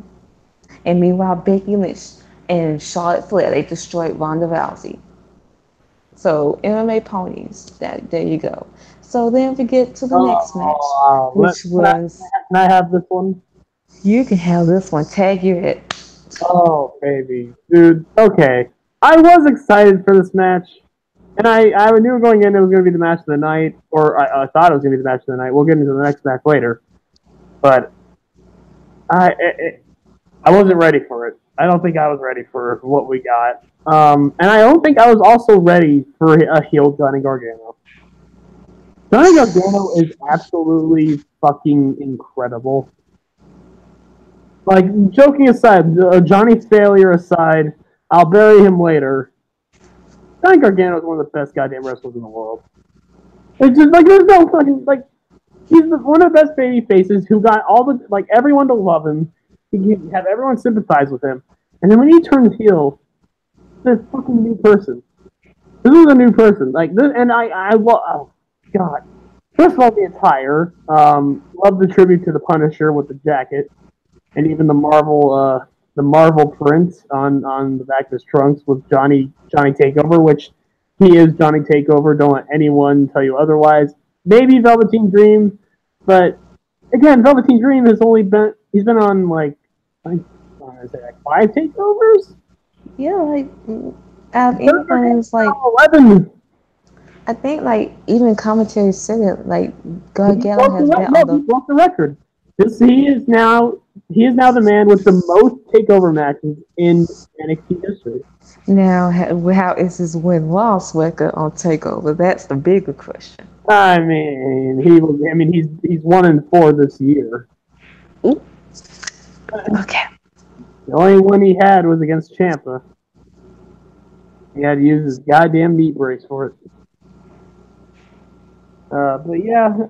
But anyways, the match happened. It was just great technical wrestling, and the story being intertwined in it with just parts of the match where they just slow it down, where Gargano, so many kicks, so many Black, fucking... or where Aleister Black is just like looking at Johnny, just like I feel like what has happened to you, like so many fucking kicks throughout this fucking match. The kicks. Aleister Black is the best striker in the game, bar none. They called Undertaker the best pure striker in the game during his time. He ain't got jack shit on Aleister Black. Like Johnny, he like sent Black outside like while Black was trying to do like one of his moves, and then Gargano he does a suicide dive and just Black he catches him with a fucking knee. That shit was like dude, the jumping. Oh my god. Also, Johnny Gargano. To go back to Johnny Gargano, he definitely wrestles different as a heel, and he's a lot more technical, and I love that. I mean, he's always been a technical guru, like low key, but he really like there was one transition in particular where he was going for like the roll from the back on Aleister. He run him into the ropes, and then rolled him up for the cover, and then he got into a position where I think it was like I think he sat out and then like he rolled. It was an awesome transition. He got like the I don't even know what you call it. It's like a surfboard, but it's like he's grabbing the wrist and he's like sitting down on it. Flawlessly, and I'm just like, damn, Johnny. Or when Johnny Bryan Danielson over here. You had Gargano. He's begging for Black. He's just begging for him, like finish me off. I need to get to some more. I need to get some more spots. There was one like strike exchange where it was like they were just going off, and it was like yes. I think Aleister hit him with a knee, and then like Gargano hit him with a super kick, and then I think Gargano was running the ropes, and then Aleister ran the opposite way, and then just hit this high knee that looked sick. Like it was just. Oh no! Because I think Johnny Gargano did like a poison Rana before that. Where honestly, if you go back, Johnny Gargano looked like he almost landed on his head. That was Go back to that poison Rana. He looked like he almost spiked himself on his head. That was fucking scary. I've seen that shit live with Desmond Xavier. It's no fun. Thankfully, he was okay afterwards. But yeah, poison Rana is not exactly the safest move. But yeah, like just. Everything in this match was flawless. Just one of the best matches of the year. Honestly, it might be my favorite match of the year. Even over the next match that we'll talk about later, which was incredible in its own right as well. But, good lord, Johnny Gargano as a heel is wonderful. I mean, he's a heel, but he's still failing. He's still losing. Yes, which is great. Now we're allowed to enjoy seeing him fail. He's so much of a loser that now his wife is losing. The NXT's finally like, okay, we'll admit Johnny Gargano's a loser. We're gonna book him like a loser. Have fun. But then we get to Black Excellence. Well, actually, one more thing I gotta say. Because you were explaining like how Gargano was like he put Aleister's boot on his cheek. The way Aleister lifts someone's head up for the black mass and was like, finish me off. And then Gargano faked him out, rolled him up, and then got into the Gargano escape. And then finally, like, Aleister just fucked him up, and then at one point. He hits the thickest black mass I've ever seen. It literally looked like he beheaded him. And then he gets back up. And then he said Aleister Black has so many great quotes during matches. Because remember with the match against Dream, it was after the match, but still, enjoy your infamy, Velveteen Dream. He said his name. And then here we get, I absolve you of your sins. Bam! Just takes his head off. Aleister Black is just so fucking good. And you gotta wonder now that Aleister Black, he must at some point get his NXT title match rematch, because remember, the NXT title run was just the worst part of his run. Remember, he never got his title shot. I mean, Gargano. He had to face guys like Lars Sullivan, so. I mean, you can only do so much with Lars Sullivan. You can only do so much. And then remember that was the same match where that botch happened. Yep. Aleister swung at air. Because Lars wasn't in position. Aleister still could have at least because at the end of the game, it's the person swinging that it's the fault. Like, you can always not do it. Well, what is takes two to tango, but Lars, you could have just moved a little bit. I love blaming Lars for everything. He's such a loser. He's even more of a loser than Johnny Scumbag, or no, not Johnny Scumbag. Well, yeah, love you, Johnny Scumbag, but yeah, Johnny Failure. No, he don't. He's my dad. I'm obligated to love him. Dude, he was high as fuck. John, if you're watching, I don't care what you said. You had to have been high for that podcast, dude. What the hell was that? He squeezed 10 times. He took some of those edibles, man. I'm telling you. And he could share, but he didn't. So he's on my shit list.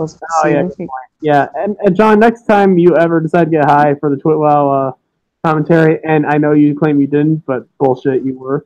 Save Age with something, or else, you don't want any of that smoke. But yeah, now I'll let you have this one. The next match. This match. And I'll just be here jerking off to Velveteen Dream now. This match, I was so torn because I did not want any one of them to lose. Both of them should have won. Why couldn't they both share the belt? Why couldn't they both be NXT champion? You had Tommaso Ciampa as your NXT champion so far. He has been 120 days as your NXT champion.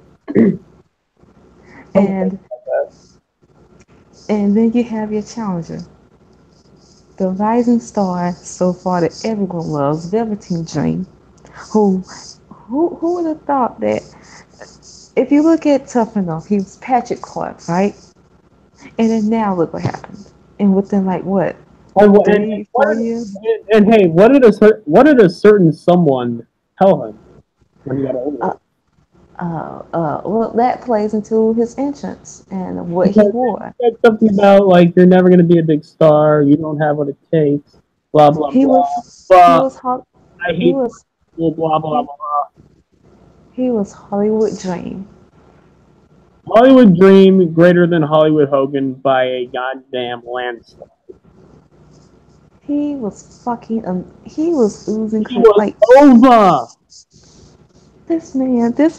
I know everyone's gonna give Johnny Gargano was the best tonight, or best that night, or it was Aleister Black. No, Johnny Gargano was the best match, but the star of the night was Velveteen. Dream. Velveteen Dream. Every single night, he gets the crowd in the palm of his hands, just like that, nothing. He's honestly as much as I like shitting on old school wrestling sometimes, there's a reason why people go back to it, because there were larger than life characters that could just suck in an audience in a way that a lot of people today can't. And Velveteen Dream is one of those people that can suck in an audience with so little. All he has to do is be himself, be the Velveteen Dream, and he can get everyone just as excited as if someone busts their ass for 30 minutes. He doesn't need to do anything. He just needs to be himself. There was multiple near falls in this match that made me think, oh my god, he's winning. Oh my god, he. This has to be it. This has to be it. When they like, I know it was still a legal move, but ultimate I know and try to attack Mauro Ronaldo, Mamma Mia. I know it was like it was still like a legal move. It didn't count. The fact that Ciampa tapped out to when Dream had him in a submission with the Not just that. like. Not just that. Velveteen Dream had him in a figure four, and the ref counted the pin because Ciampa's shoulders were down the mat, and I swear he kicked out at 2.999. I for a split second I thought, did Velveteen Dream just win with a figure four leg lock via pinfall? Not only that, not only that. Then you had Ciampa. He goes. He gets his title, then goes back in the ring. The ref like yanks the title out of him. Then Dream, he just basically hits his finisher, then goes to the pin. I'm like, that has to be it, right? And you're like, no, he kicked out. I'm like, while you're talking about that, I have a trivia question because as an old school wrestling fan, I know a lot of stuff. And here's the thing: I assume a lot of people, you know, what I'm talking about when someone's in a figure four leg lock and someone's shoulders are down, the ref decides to count, and they always kick out, right? Because yes, who would win a match out of nowhere with a figure four leg lock via pinfall? That's never happened, right? Like, why would that ever happen, right, Asia? right, yeah. But it has happened. And not only has it happened, somebody won a championship. Somebody won the world title with the same move. Mm-hmm. And I will have people in chat. I want you to take a guess on who this happened to. Who did it and who did it happen to, and what year did it take place in? That's my trivia question for you guys. And if it's like 10 minutes and all y'all are too dumb to answer it, then I'll just give it away because I don't know. I'm generous like that. I'm such a heel. Anyways, go on. Can I guess? Sure, guess. Does in some form involve Booker T? No. God damn it. No, Okay. no, he lost to a pedigree after Triple H was out for 2 minutes. But we don't want to talk about that. Actually, let's not talk about that. Never mind. Anyways. But anyway, yeah, like, so you have Velveteen Dream. He's about to do another. And then he basically Ciampa. He gets out the way. He hits his DDT on him on the steel, like with the double rings. He pins him. Ciampa retains the title. I'm like, oh.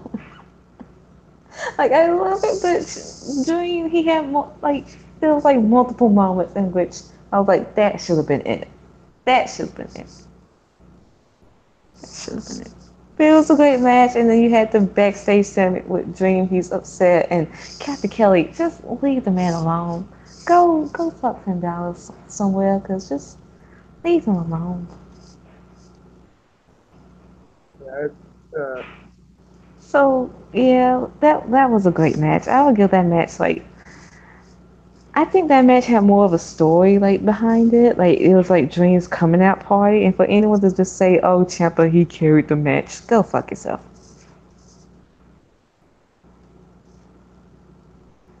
Dream did more in that match, and it was a back and forth. It wasn't just Ciampa carried it. Okay, Abel got half of it right. What did he say? You got it right. Okay, and what was it? Who said what? Jarveris. I would love to give it to Abel, but Jarveris got the full answer, so Jarveris wins. Your award is Well, what's the answer? Because I can't see what the shit. Rick. Okay, so in 1990. Oh well, okay. Actually, no. Abel won because he got the year right as well. Damn it! Sorry, Jarveris. Was it Ric Flair with Razor Ramon? Look it up, right, Abel? So here's what happened. Ric Flair versus Macho Ray. We know this feud from 1992 with Miss Elizabeth and like. Wait. Was it because it was Razor Ramon he was interfering to? I think so. Yeah. Okay. And basically, it was where Savage refused to tap due to the pain, and Ric Flair won the match via pin via figure four leg lock. I don't think I've ever seen that happen outside of that. Well, can you count the one with the NXT Women's title, like triple threat, when it was Charlotte had Bailey in the figure four, and then you have Becky just coming over. Credit for it because Becky was the one that pinned him. Yeah, but still, the figure four and Bailey shovels it down for the pin. Maybe I love Becky and I'm not a fan of Charlotte, but maybe it should have been a triple threat unstoppable because I guess Charlotte kind of has a right to. No, because Charlotte never tapped out Bailey. No, because Ric Flair had the figure four locked in while Savage was pinned. Like Ric Flair pinned Savage with the figure four. Yes, but the ref counted the pin. Yeah, so they could have technically it'd be one thing. It'd be one thing if Bailey tapped as Becky was pinning her, but she never did. Savage didn't tap to Flair, so it's like Charlotte had her pinned along with Becky because I don't know. We'll just give it to Becky because Becky's better than Charlotte. Did you want Charlotte to win the belt back? No, I didn't. In fact, I hate that I even questioned it, but still, yeah. I guess they had to make a choice, and it's like Charlotte or Becky. Gee, which are we gonna pick? Like, if it's a double pin, you gotta pick between Charlotte and Becky. It's like, well, no duh, I'm picking fucking Becky Lynch. So yeah, like Dream, he lost. Ciampa retains. Ciampa Daddy, he will be NXT champion forever. He will. He's not losing that title anytime soon. His reign as the greatest sports entertainer of all time has only just begun. And Dave Meltzer, you better have gave that match 6.5 stars. Yep.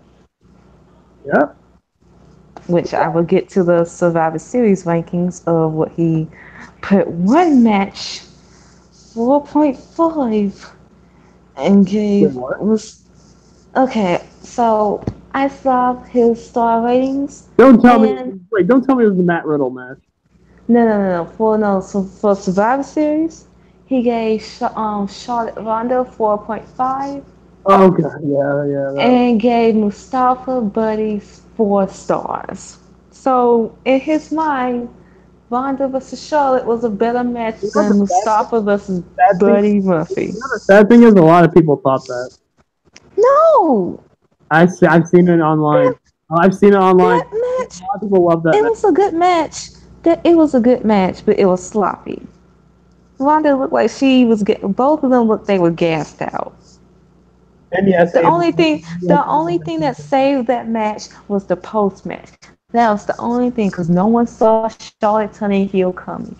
The beat down, her basically the candlestick, everything. But you cannot tell me that match was way better than any fucking match on that fucking card or better than Mustafa versus Buddy. You cannot tell. Sit there and tell me that fucking lie. Sit there and you tell me, and I will verbally destroy you because y'all want to promote fucking mediocrity. You sit there and you tell me it was a good match, but it was not great. It was sloppy. Sit there and I think the blood kind of added to the drama of the match too. Yes, it did, but that's because Charlotte she elbowed Ronda in the fucking face. Yeah. It wasn't even like on it wasn't even on like purpose. It was like a fluke elbow. Yeah. But you cannot tell me that match was like the best match of the night. Thankfully Meltzer rated the Becky Charlotte match at Evolution higher. Yeah, he did. But also, I mean, Meltzer has admitted that he did underrate this match, but technically with his star rating, Ronda versus Charlotte has the same rating as Sasha versus Bayley. That's stupid as fuck. That's fucking stupid. So stupid. That's fucking. Who cares? Fuck Meltzer. He can even dick. That's fucking. Wait, what did he give? Okay, what did he give Alistair versus Gargano? I didn't see the NXT Takeover ones. I just saw. But honestly, I think if he doesn't give it 5 stars, I'm not going to complain because honestly. Andrade versus Johnny Gargano is still probably the best NXT match of all time. Let me go look. Yeah, I gotta go back and watch that match again, just for the hell of it. That match was so amazing. Okay, okay. I'm seeing them right now. Let me go see.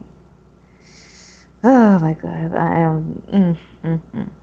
And Abel thought it was a great match, and yeah, I mean, hey, if you thought it was a great match, hey, no problem there. Okay, Shayna Kyrie got 3.75. Alsta Gargano, they got 4.75. Ooh, that was okay. Okay. Velveteen Dream I think Champa, that's good. they got 4.75. Nah, Ooh. nah. For 4-on-4 War Games, they got 4.5. It's overrated. I have I'm sorry. Well, you go give your thoughts. You go give your thoughts. I'm sorry. It was a good match, but people are overrating that War Games match. The middle portion of that match was sloppy and honestly awkward. I'm just saying. I Like, was gone for majority of it. especially Pete Dunne's comeback. That like it fell flat. Like no one reacted to it.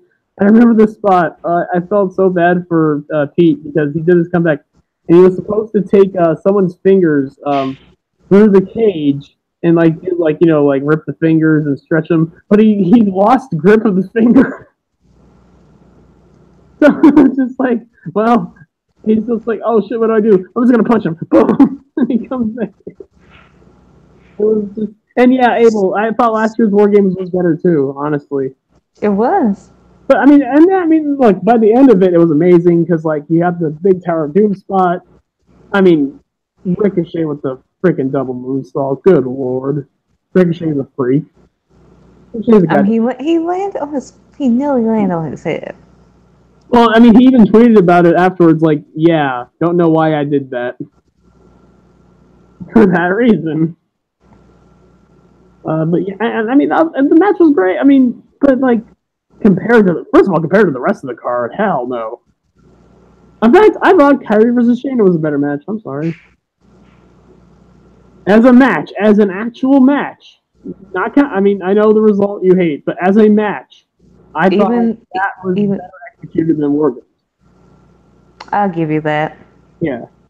I mean, here's the thing. I love that everyone shined in the match. Like everyone got their time to like shine. I thought the match was structured great, but there was like a lot of times where people were trying to set up spots for way too long, and it's just like it's awkward and just okay. At one point, oh god, Nigel. Okay, so at one point, Nigel, while everyone was down, Nigel was talking about the gruesome nature of this match. And he ended his statement with, and hopefully this terrible match will end.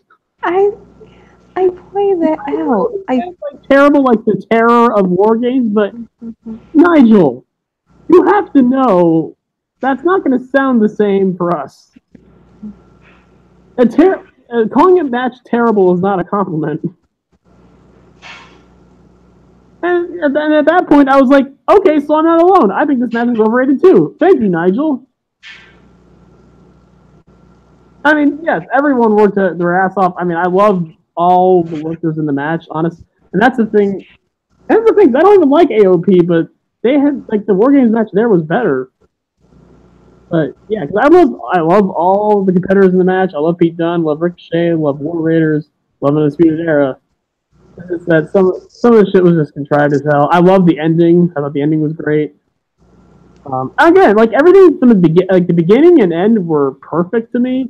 The middle portion it was just kind of, it was weird. There was some weird stuff. Go back and watch that match. Like the stuff that's not the highlights. There were some awkward moments in that match.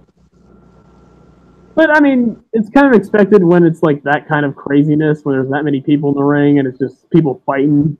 And there's no pinfalls or submissions for like most of the match because you can't even do it. It's exactly like you gotta wait till everyone gets into the fucking ring in order for just to beat each other up, and it's just like, okay, this is a thing.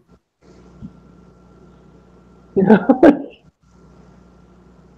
it's a match. I mean, I love the concept of War Games, but in a way, it's kind of that a match really doesn't have any stakes until everyone gets in. So basically, like the first 15 or 20 minutes don't matter. I mean, it matters because you're wearing down your opponent, but like, there's no like, hey, you can do anything in those 15, 20 minutes. Like, it won't matter. Once everyone gets in, that's when the match really starts. Exactly. But yeah, great show. Takeover always pulls it What? off. Wait, what? Wait. What? Okay, I'm just going to just talk to you about later. Okay. Okay. You want to get the Survivor Series? We could just like say what I thought. I thought it was a good show. I did too. I thought it was a good show. At the time I didn't because you know what I was playing about a few things, and I'm gonna wait and see on the Charlotte thing. I, But I my told you, and Becky I out of told the you, and I'm co-signed with your girls on this one. They're gonna do Charlotte Ronda at Rumble, and the fuck, and I'll say this: what they trying to do with Charlotte is fucking wrong, and I'll tell you why. Number one, who's gonna feud with Charlotte now when Charlotte is a heel till she gets to Ronda at the Rumble? You got Asuka and Naomi, they in the fucking tag team. Mandy and Sonya, they teasing a few. Carmella, she's doing nothing, and she's gonna be jobbed out badly to Charlotte. Jobbed out badly. There's no call up as of late. You got the Iconics, they've been buried, and I'm sorry, I really don't feel bad for the Iconics at this point. The actors old, they're okay. Well, I love the Iconics, by the way. Peyton, yeah, you can love him, but you gotta call out the bullshit with them. The ass is old. Peyton is the good wrestler. Billy Kay, I don't understand how you've been wrestling since 2007. You still shit in the fucking ring. I don't understand it. I don't fucking understand it. But yet, my fave in NXT that's been here for 2 years and hasn't been on the fucking Indies is already a better wrestler than you at this point. And I'm not gonna argue that. It's still long live the Iconics. You can love them, but I'm just saying the bullshit is right there. They're not over. The act is old. The promos out and the smile on my face cannot be taken off. Oh yeah, you can have the smile on your face all you want, but the act is old. The promos are like there's no charisma. It's like the job is at this point. The charisma is done. After that promo I saw with Shaw with that segment, I was like, it's been gone. It's gone. They actually have character, unlike freaking like Charlotte. What? Okay. What then? What's their character? What's their Okay, what's their character then? Their character is that they're annoying, obnoxious, like. Okay, and then you say that, but that isn't that what the Riot Squad character is, or the Bella Twins character? Are the Riot Squad basically like outcasts, like? Yes, but they're annoying as well. And then the Iconics are the preppy we're the foreign exchange students that are really annoying that everyone hates, I guess. And I'm supposed to wait, and I it's just we've all had those. We've all had high school best friends, and they just like talk all the time, and you just want to punch them both in the face. At that point, I might as well just gravitate to the Bella Twins. At that point, I will never gravitate to a Kardashian. I'm sorry, but they peaked. They peaked, and I don't. The Kardashians. That's their part of it is the booking. Part of it is them. And I just don't care for them anymore. I mean, it's a great heel character to be the Kardashians. I mean, what better heels to portray? But I mean, I'm sorry. I'm sorry. I just don't care. I'm gonna give more scrutiny. That's fine. Because I don't care if you don't like them. I'm just talking about. The jobbers in the division, and y'all just gonna have to accept that, and then y'all say whenever the tag titles get here that they should be the first one to win it. Get the fuck out of here. Get out of here. I personally disagree. Get the fuck out of here. I'm professional. I personally disagree. Then yeah, but hilarious. I'm sorry, no. I'm sorry. I want actual good. They're not. You can think about all you want. That's fine. Okay. Then what? Okay, if you were to put the belts on, like someone. Yeah, you can like them, but you gotta point out what do they bring to the table other than just character. Peyton Royce brings charisma. She actually can wrestle. Billy Kay is fucking hilarious. Then you might as well just split them up and have Peyton be the star because Billy Kay is holding her down. Billy Kay is hilarious. I'm sorry. Yeah, I guess. I guess I did not laugh to one of her jokes she had. The point is that she's supposed to try to be funny with bad jokes and that no one laughs, but she plays it off so well that I fucking die. This is how it is, okay? Look, some things aren't people's cup of tea, and icons aren't your cup of tea. That's fine. They peaked. I'm sorry. Okay. Can we move on, please? Yeah, I can like them, but I'm just off the boat. Something positive? But yeah, that's the problem. Who's gonna feud with Charlotte till she gets the Ronda at the Rumble? Is it gonna be Oscar? She's facing Oscar. She's facing Oscar tomorrow at Starrcade. Yeah, so they ruined that. They ruined Naomi at Survivor Series. You're gonna have to do a call up. And that's the worst thing. You're gonna have to keep You're gonna have to keep Charlotte strong till she face Ronda at the Rumble, and that's why Shannon should have lost. Told you this shit ain't. And then what's the worst thing is you had Charlotte before the turn. She was down to herself, and she was fine. Asia, if you really want to establish Charlotte as a heel, have it be Kyrie. I'm just saying, because she's supposed to be a heel, right? No, have it be Aaliyah. Aaliyah's not doing anything. People are going to cheer Charlotte. Have it be Kyrie. So there's no way people are going to cheer Charlotte over Kyrie. That's just simple. Well, I don't do that to Kyrie. I like Kyrie too. I love Kyrie, but I'm just saying. Hey, in her main roster debut, she takes the women's champion to the limit. I say that's a great debut too. So yeah, like you have that issue. The other issue is that before the heel turn, you had Charlotte down on herself throughout, like after Evolution, about I don't feel the same anymore. I don't deserve to be the queen. And then it took like 3 weeks for her to finally be back on top. It's like you didn't even give her the proper story. The proper story. It took like 3 weeks. You can't even wait at least a full month before you just go ahead and put her back on fucking top. What a redemption story.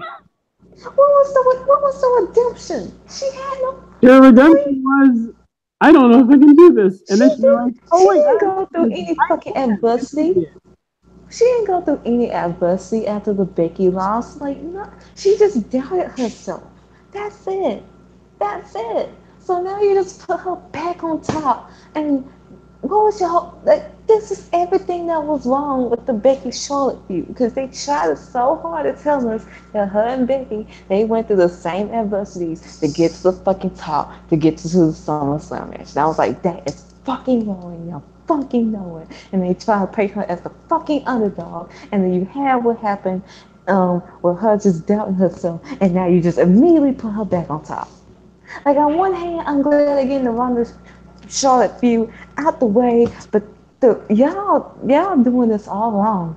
And then they trying to get her over by using the Becky momentum, but that's not gonna last long. It's not, because Charlotte is not over. What? Because guess what? When Becky comes back, she's going after Charlotte, and when she goes after Charlotte, guess what? All that is going away. Charlotte is not over. They were cheering Charlotte because of Becky. That's the point. Becky Lynch, the fans are going to turn on Charlotte again. It's simple as that. Whoever feuds with Becky, they're going to turn on them, period. Becky Lynch literally dictates who gets cheered and booed. My fave, ladies and gentlemen. My fave is literally killing it on Twitter. Check her profile because it's probably changed. Let me go check right now to see. Did she change it? She's probably bored at her mind right now because she want to get out of Dr. Jail. Oh my God, her mind. Let's see. She said everyone's talked about, thinking about, writing about, and trying to be the man, but here she Yeah. is, the SmackDown Live Women's Champion. She resides in Dr. Jill. And her last tweet, as of 4 hours ago, was, "I never seen a judo master get so easily thrown, Ronnie. I'm convinced you let one of your quote-unquote tuckies," all reference to the MMA Four Horsewomen, at the ranch pick these replies out. Which one of them wrote this, Shayna? All hail the king. Becky is the king of the world. Meanwhile, some of her stuff on WWE's shop has been selling out, by the way. Yes, because it's Becky's world. And I've been buying her stuff too, and you all should as well. Because everyone in chat, you are all the man in my eyes. Represent that. Meanwhile, you guys send me on that shirt. I will ship it to you. I accidentally bought a woman's the man shirt because it was the one that Asia linked me to. Look, you go check. You got eyes. You can fucking see. I wanted to show you the fact that they actually put the shirt up. I was at work and I was excited. I was going on strictly adrenaline. The fact that I saw that.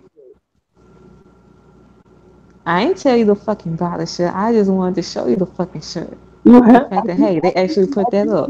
I think you implied it. You implied that and I did. But that's fine. It worked out well. Y'all white hoes will not blame me for y'all fucking issues. And the fact that y'all can't get shit together. Well, it all worked out in the end. You get a shirt and I get a shirt. And no, you owe me 2 shirts. Wait. Oh yeah. Well, yeah, the other shirt. Yeah. But yeah, so. Oh my god, Becky's the greatest ever. I can't even with her. Oh yeah, let's talk about anything else you want to talk about Survivor Series, because honestly, other than Brock, okay, we gotta talk about Brock versus Bryan. We gotta talk about Daniel Bryan. Period. I mean, first, should we talk about Brock Daniel or the promo he had? We'll talk about Brock Daniel first, because honestly, Brock Daniel kind of played a part in his promo. Okay. So let's talk about Brock versus Bryan. So yeah, Brock Lesnar finally basically was forced into having a good match. He kind of had no choice. And he did good. I mean, Brock Lesnar, when he tries, is great, but when he tries, is only 5% of his life. Yeah, this match was amazing. Daniel Bryan's entrance, he started doing the yes chants. He did one yes, and then he stopped. And he just did that evil smile. And he fucking does a bear walk to the ring because Daniel Bryan loves bears! There's that video out of him on Saturday Morning Slam doing guest commentary, and all I can talk about is how much he loves bears. Daniel Bryan loves bears, ladies and gentlemen. So this match, the first German, we were like scared. It was like, oh god, this is gonna be a great match, but oh god, Bryan, don't get hurt. It's Brock Lesnar. He's gonna throw him on his head. Oh god, he's gonna throw him on his head. Oh god, I just threw him on his head. Oh god, Bryan's dead. He's dead now. That was literally me. I just wanted to cry. After that first German suplex, we thought Daniel Bryan's dead. Brock Lesnar just killed Daniel Bryan. Daniel Bryan's no. Speaking of which, I know. We gotta get to the women's match, the women's tag match, in which Sasha Asuka. Look, I'm sorry. I need to say something to chat real quick. I ask a lot of things of you, and I know it gets annoying, but if anything, if you can just do one thing for me, everyone watching this, everyone, for the sake of professional wrestling, for the sake of Becky Lynch, and for the sake of humanity, type in chat, in all caps, fuck Nia Jax! No, I wasn't even going to talk about that. Sasha, I'm going to say this bold statement. Sasha Asuka, with the few minutes they had in the ring, they outperformed Kyrie and Shane. I'm sorry. I'm waiting.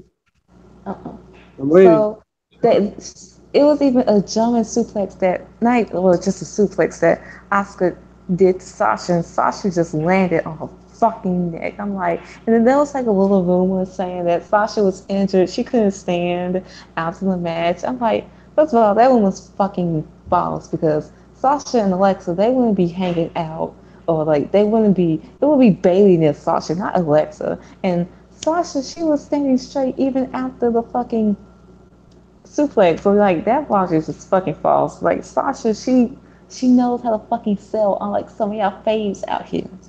She's the queen of fucking. Name me one other female that actually sell better than Sasha Banks. Name me. I'm waiting.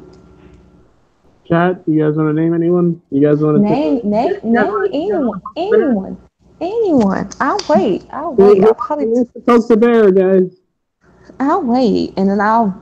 And then she'll bury you. Tell me. She wants to bury someone in chat, so just someone be the sacrificial lamb. I'm waiting. I'll wait. I'll probably turn 21, and by the time y'all name me someone. But yeah, Sasha Banks, she is that bitch. No matter what, she made Asuka feel important, despite how Asuka has been booked for the past 6-7 months now on SmackDown. So that's Sasha Banks for you. So give them 20 minutes on a fucking pay-per-view and they will actually outshine Sasha, Bailey, Becky, Charlotte, all these other matches. They would. They didn't even have a story when they faced off the first time, the Raw after the Rumble. And that was the first time they were wrestling. And they didn't even plan the match because the match happened last minute. It was supposed to originally be a tag match, but then they switched the match out for Sasha and Asuka. If Sasha Banks and Asuka had a legitimate feud, they would have the best feud and maybe best women's match in history. In fact, I'll call it now. If Sasha and Asuka have a feud, that'll be the first WWE women's match that is 5 stars. Basically, how I booked it was before Charlotte Asuka went over to SmackDown, her streak was broken. You have Sasha, she's obsessed with breaking Asuka's streak. She doesn't even like, she wants the title, yes, but she's more obsessed with Asuka. And she's willing, she will cheat. She cheat to beat Asuka to retain the title and beat the streak at Mania. I'm gonna be right back. I'm gonna have you talk about the rest of Survivor Series, and then pretty soon I'm gonna start my list. I'm gonna start the list. Okay. So yeah, that's basically how I would have done it. But Charlotte happened, and we had to give a streak to her because we need to give her another accomplishment in which she doesn't need, because she's Flair and woo, and she is the woman. Oh wait. Well, I'm done. Please talk about Charlotte's turn and talk about her faces because they're amazing. Okay. So we get to the end of Ronda Charlotte. Charlotte's on the outside, and then you see Ronda. She goes, and Charlotte just hits her with a candlestick. I'm like, what the fuck? Wait, and then Charlotte, she just has she has this bitch, Charlotte, we shit on her a lot. But her faces and her acting, sometimes, when she has, that bitch mode on, it's funny. It's especially when she was doing the whole Charlotte Sasha feud, right? And she was talking to herself. She's like, no, I'm the champ. I'm the woman. And she's like, did she just must beat Charlotte or must beat Sasha? Must retain. She's like, did she just kick out? I'm the champ. And she's she just has this me she just changed her demeanor. She just went from I just don't know to it's fucking. And then she's no. What gets me is when the refs, she goes to the refs and she's in the corner, right, and she had she shoves the black belt and then she goes after the other and then she tries to spear one of and then she goes at the last ref and it's not even a fucking spear. fucking insane. Okay, I just saw TMZ tweet something 4 days ago, and Yes, yes, yes. the way they worded it could definitely be interpreted in a different way, especially since Ric Flair is involved. Charlotte celebrates with Ric Flair after smashing Ronda Rousey. I know they mean smash as in destroy. I'm telling you. Let me find out. It was Ric Flair who basically went to the creative and told them to turn Charlotte. Let me find out. Yeah. I don't want to bring up death with Ric Flair because I know he went through a near-death experience a year ago. No, But if he does that, I'll put a hit out on his no, life. no. What I'm saying, let me find out. It was him that told creative to turn Charlotte heel. In fact, actually, not even $2,000. I'll equal it to the amount of women Will Chamberlain slept with, since Ric Flair is obsessed with that. $20,000. But yeah, like for that one night, it was good, but I could just see there are so many problems with this heel turn. There's like so many, cause Charlotte she got chill, and Ronda, I'm giving Ronda the L because you. Ronda sold the beatdown pretty well. I mean, she did, but the fact that Until when she was walking down the ramp. okay, here's the problem. She No, sold it no. well. Until, She you want to was talk a about good. what Ronda said while she was walking down the ramp? No. Because you had her basically insulting Becky for the fact that Becky's injured. She can't be in the match. You got a concussion. Nia punched you. All that shit in her IG post, which was a good IG post. It was some good clapbacks. I give her points for that. Who wrote them? But then you got your ass beat by Flair nepotism, Well, then you think, Charlotte.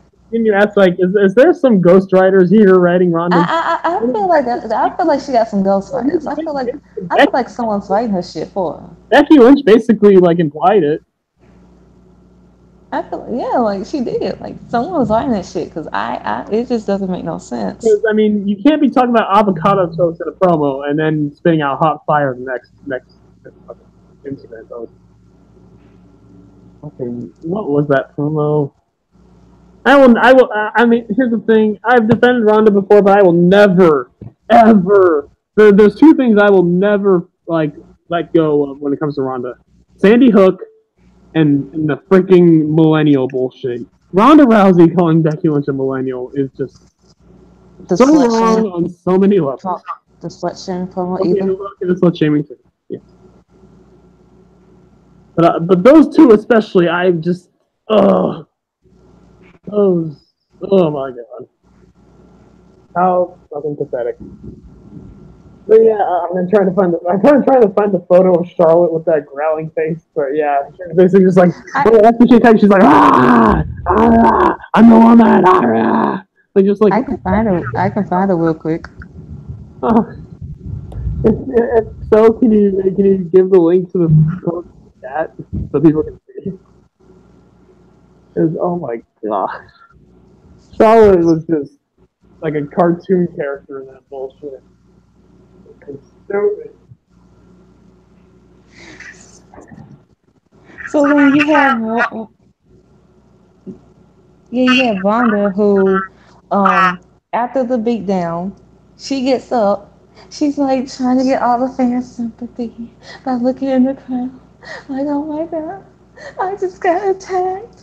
And then she goes up the ramp, and the fans are just booing her. And she's like, at one of the fans, she's like, "You're not a real man." I'm like, wait a minute. First off, you can't handle the fact that the crowd is booing you. And then no, the fact that she's talking, but Charlotte put a chair over her head, on her throat, on her neck, and stepped on it. But yet Ronda's immediately talking. Make it make sense.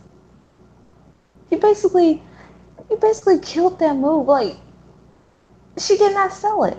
The fuck? And she's talking, and then and then the next night on Raw.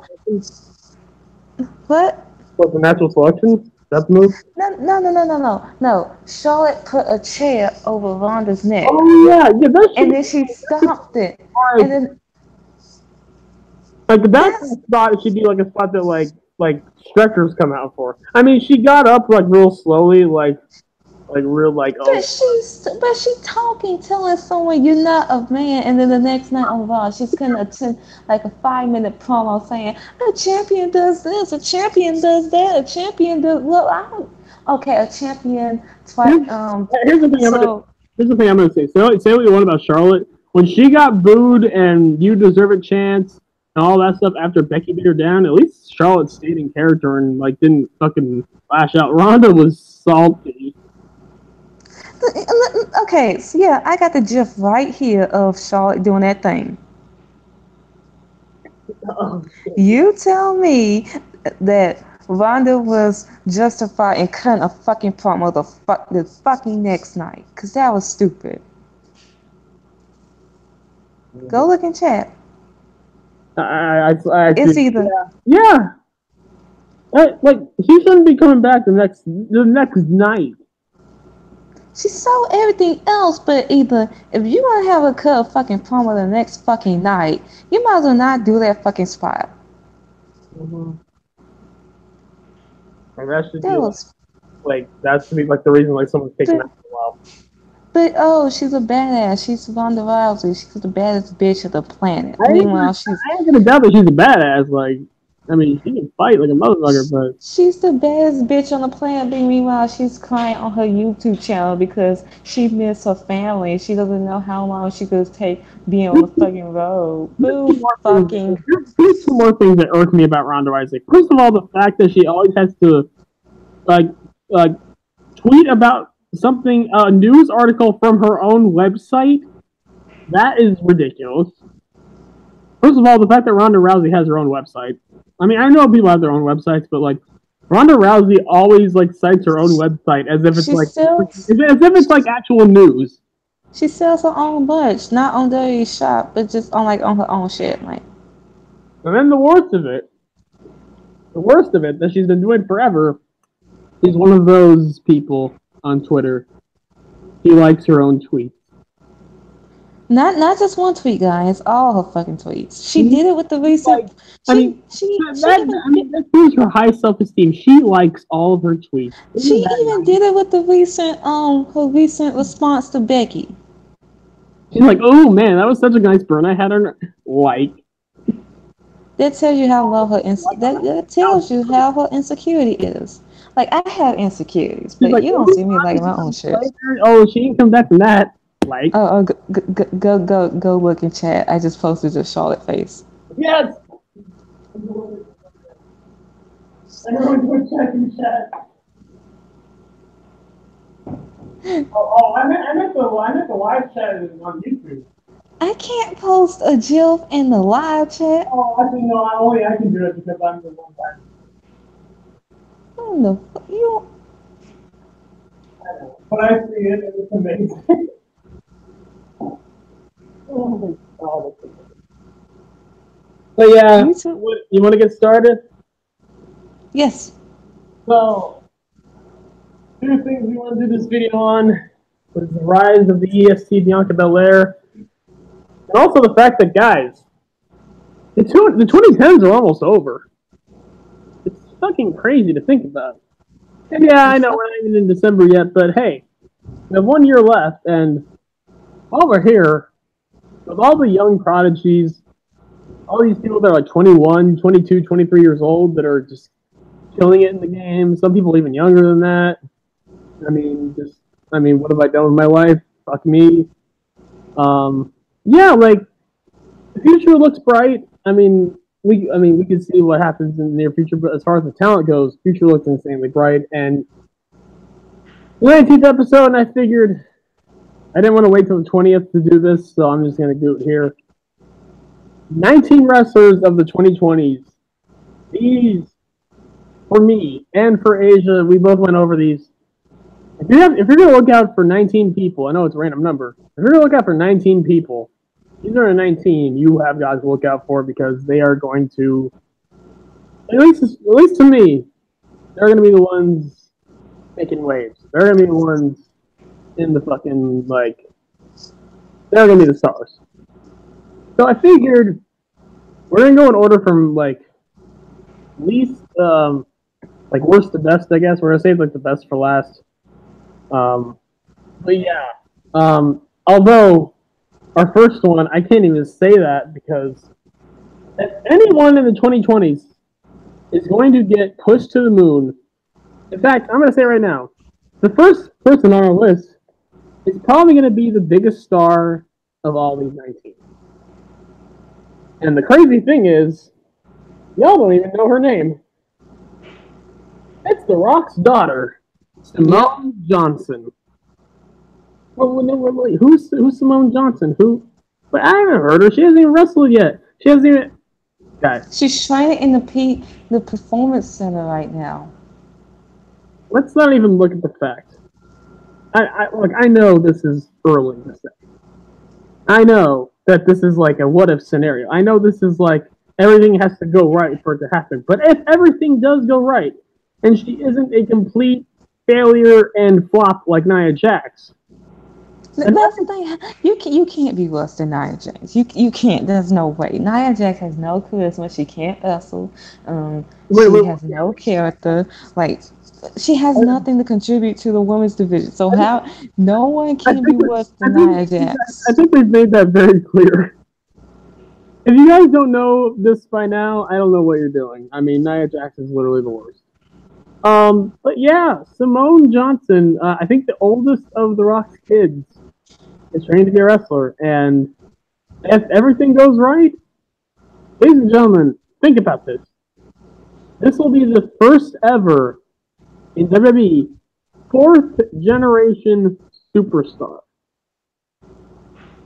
Nepotism to the max, ladies. And that's the thing. I will not complain about her nepotism or her push, as long as, and I always say this, your push match your wrestling skills. If they don't, then I will be on her just like I am on Charlotte. As long as her push matches her wrestling skills, I'll be fine. So as far as my pros and reasons why, they're not really much because we haven't seen her, but I can just list them here, like short and sweet. She's The Rock's daughter, fourth generation. Looks like she's in pretty good shape. And yeah, that's basically all you need to know. All you need to know. And actually, let me look up. It might even. I don't know how tall she is. Let me. No. Because watch her be like 6 foot tall, and then to be like, oh my god, yeah, she's definitely gonna. I think she is very tall. Let me look real quick.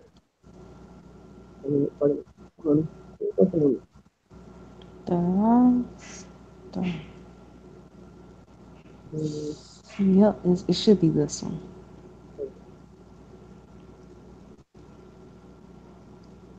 Age real quick. Or wait, no, not age.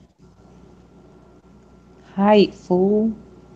She's 5'10". 5'10", yeah, 5'10". Yeah, she's set. This woman's set. She got the look. She's tall. Yep. Watch out for Simone Johnson. Probably a 24-time women's champion in the near future. And she's a model. Yeah, that too. So she's also, I mean, something that they also look for the look, and she definitely has the look as well. She has the look, yeah.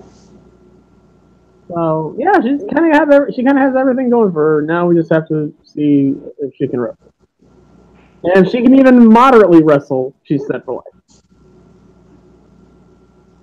Oh man! So let's go to number 2, and I think since we're going by worst to best, let's go with the failure to start out with. Johnny Failure, Johnny Gargano. As much as I call him Johnny Failure, he's gonna be a huge star. I mean, this is only the beginning for Gargano.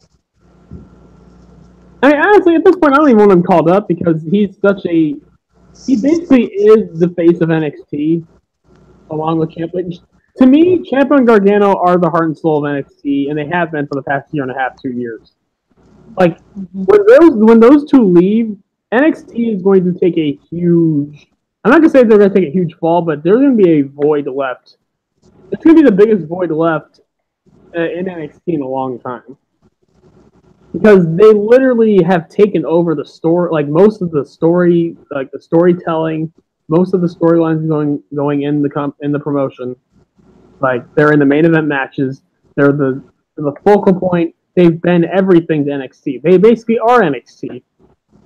And I don't see them being called up anytime soon because, I mean, Johnny Gargano, I think, is eventually going to win the NXT title. Johnny Gargano's redemption story is not done, guys. Trust me. And I don't see Johnny Gargano being heel for very long. Even though I do love heel Gargano, and I want to see more of it, actually. Because heel Gargano is amazing. But, yeah. Johnny Gargano, eventually, when he comes up to the main roster, I assume. I mean, we can say if they'll screw him up, but he's one of those guys where it's like, you can't completely screw up someone who's that good in the ring, who can just put on a match of the year with literally anyone. Johnny Gargano is one of the best wrestlers in the world. No hyperbole. He can put on a great match with fucking anyone. Anyone. He's guaranteed to give you a good match. He's one of the very few guys that can just do it like it's nothing. He can have a good. He can have like a good. Except with Nia Jax. No, he cannot have a good match. Okay. Yeah, no. Visit me. Sasha Banks barely pulled out a good match with Nia Jax. That's how bad she is. You would not say that Sasha Banks versus Nia Jax the Raw before SummerSlam that last year was not a good match. It was Nia Jax. It was still a good fucking match. Nia Jax is garbage. It was still a good. Alexa Bliss is garbage. Yeah, I know. Nia Jax versus Alexa Bliss was hot garbage. I mean, it's two garbage people. But yeah, Gargano is just. I mean, the pros about him just. As a promo, he isn't even that bad. He doesn't really get much promo time. I will say, I think his heel promos as of late have been kind of goofy. I mean, he's trying to play the fucking Joker now, it seems like. I do one thing that's considered evil. Everybody's going south. Like, okay, Johnny, I know you love your comic books. I know. Nice try, Johnny. Yeah, don't buy it. But, good promo, in the ring, one of the best in the world.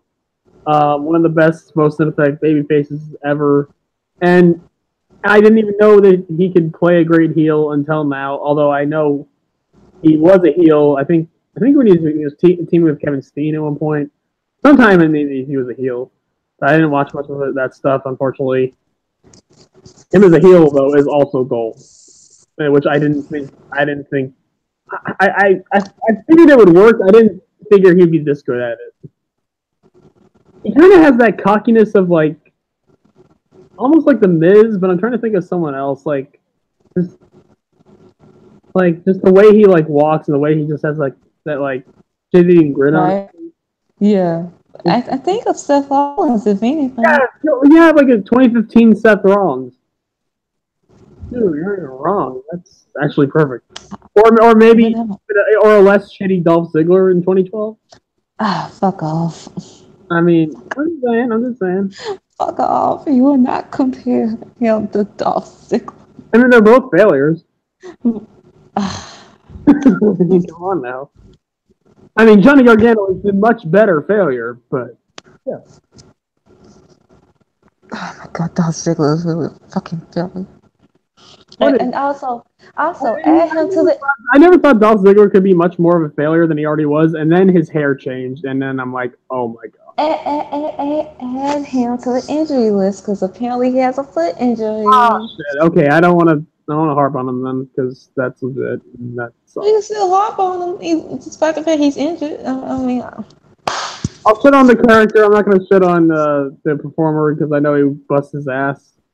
Like, as much as he's a failure and as much as I love ragging on him, he's Dad, you always do this. Yeah. But yeah, Johnny Gargano is my number 2. Number 3, this is kind of a random one, but Millie McKenzie. She's 18. Oh, I haven't watched that much of her, but I've seen her stuff. First of all, the Bruiser Mates. If you guys don't know, one of the Progress shows, Pete Dunne and Millie McKenzie came out together to the Friends theme song, and Millie McKenzie trying to beat Pete Dunne with the fists and everything like that, and biting the belts. It was fucking adorable. Millie McKenzie is almost. I kind of see her like almost like in NXT UK. I almost see her as like the equivalent to like maybe like the Bailey of that division, but almost. I wouldn't even say that. She kind of more resembles like Blue Pants. And I'll explain. She's one of those people that like she has like that cult following, like that I've seen where it's just like how the hell can you not love this woman? Every time she comes out, she just like it's like you can't help but to fucking cheer her, even though she's kind of. I'm not gonna say she's booked as a loser, but she's kind of booked as like a kind of a dweeb or like just kind of goofy. Like, yeah, has that kind of appeal, or maybe like a babyface Emma. Yeah, actually that. There you go. She's basically like babyface Emma. That fits her. I think that kind of like fits her more. Blue Pants is more of like a. I don't even know. I miss New Babe. I don't even know what she's. I mean, I know she's still wrestling, but I don't know for her stuff. So yeah, Millie McKenzie. Millie McKenzie's amazing. Great, like really good wrestler. Just great personality. She's fucking hilarious, and she's another one like Johnny Gargano where she can gain sympathy. Her matches with Ginny are absolute gold because like it's one of the most pure babyface and heel dynamics you'll ever see in wrestling. Like ever, because Ginny is the polar opposite of someone like Millie McKenzie, and it's just like they just have the best chemistry. Just watch out for those. In fact, is Ginny? I think I had to take Ginny off my list. She almost made my list, but I had to replace her with someone that I forgot about at first, which I'm ashamed that I forgot about. But anyways, that's number 3, Millie McKenzie. Okay, number 4. Oh. Those spies, though. Tyler Bate. That is. Those spies, though. Oh, fuck. Oh, shit. I drew it on my computer. Let me wipe it off. You're nasty. Dude, his thighs are made of granite. And were polished by, like the same people that John claims that polished Dragon Man's scales. It's a chat reference, but yeah. God damn, Tyler Bate. Okay, first of all, not only the fact that his thighs are sentient and that they can probably rule the world, they can make their own trio. I made the joke in Twitwell that honestly British Strong Style should break up. Tyler Bate should just turn on Pete Dunne and Trent Seven, and it'll be Tyler Bate, Phi 1 and Phi 2, and they'll be British Strong Style. And they will rule the world, and they will win the Trios Championships, and they will conquer everything. You're going to jail. Long live Tyler Bate. But yeah, Tyler Bate, he is 21 years old. What the fuck is he? I'm about to be 21. I'm about to turn 21 too. In 6 months, and I have practically done. I have 6 months to be as great as Tyler Bate. I don't think I can do it. I feel like shit. Thank you, Tyler Bate, and thank you, Tony Storm. Fuck you, Tyler. I can never have thighs like yours.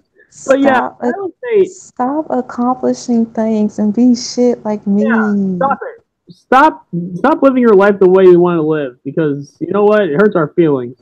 Our feelings matter. Everyone must be failures, okay? God, our inferiority complexes are kicking in. We don't want that. You know how we are with complexes. It gets ugly.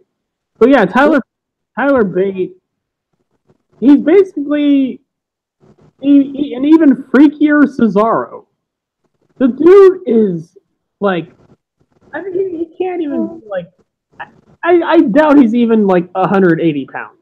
He's probably like 170. Let me go look it up. I'll look it up. I'll look it up right now. Tyler Bate is 5'7" and 175 pounds. So right around the place I was thinking of. The dude is ripped to the gills. The dude can do freaking airplane spins like for a whole minute. The guy can have like two regular fucking wrestlers on his back and still do a giant swing to someone. The guy probably benches like the guy probably lifts like 4 times his body weight. The dude is a freak of nature. I'm trying. It honestly doesn't seem fair that Tyler Bate can be considered human.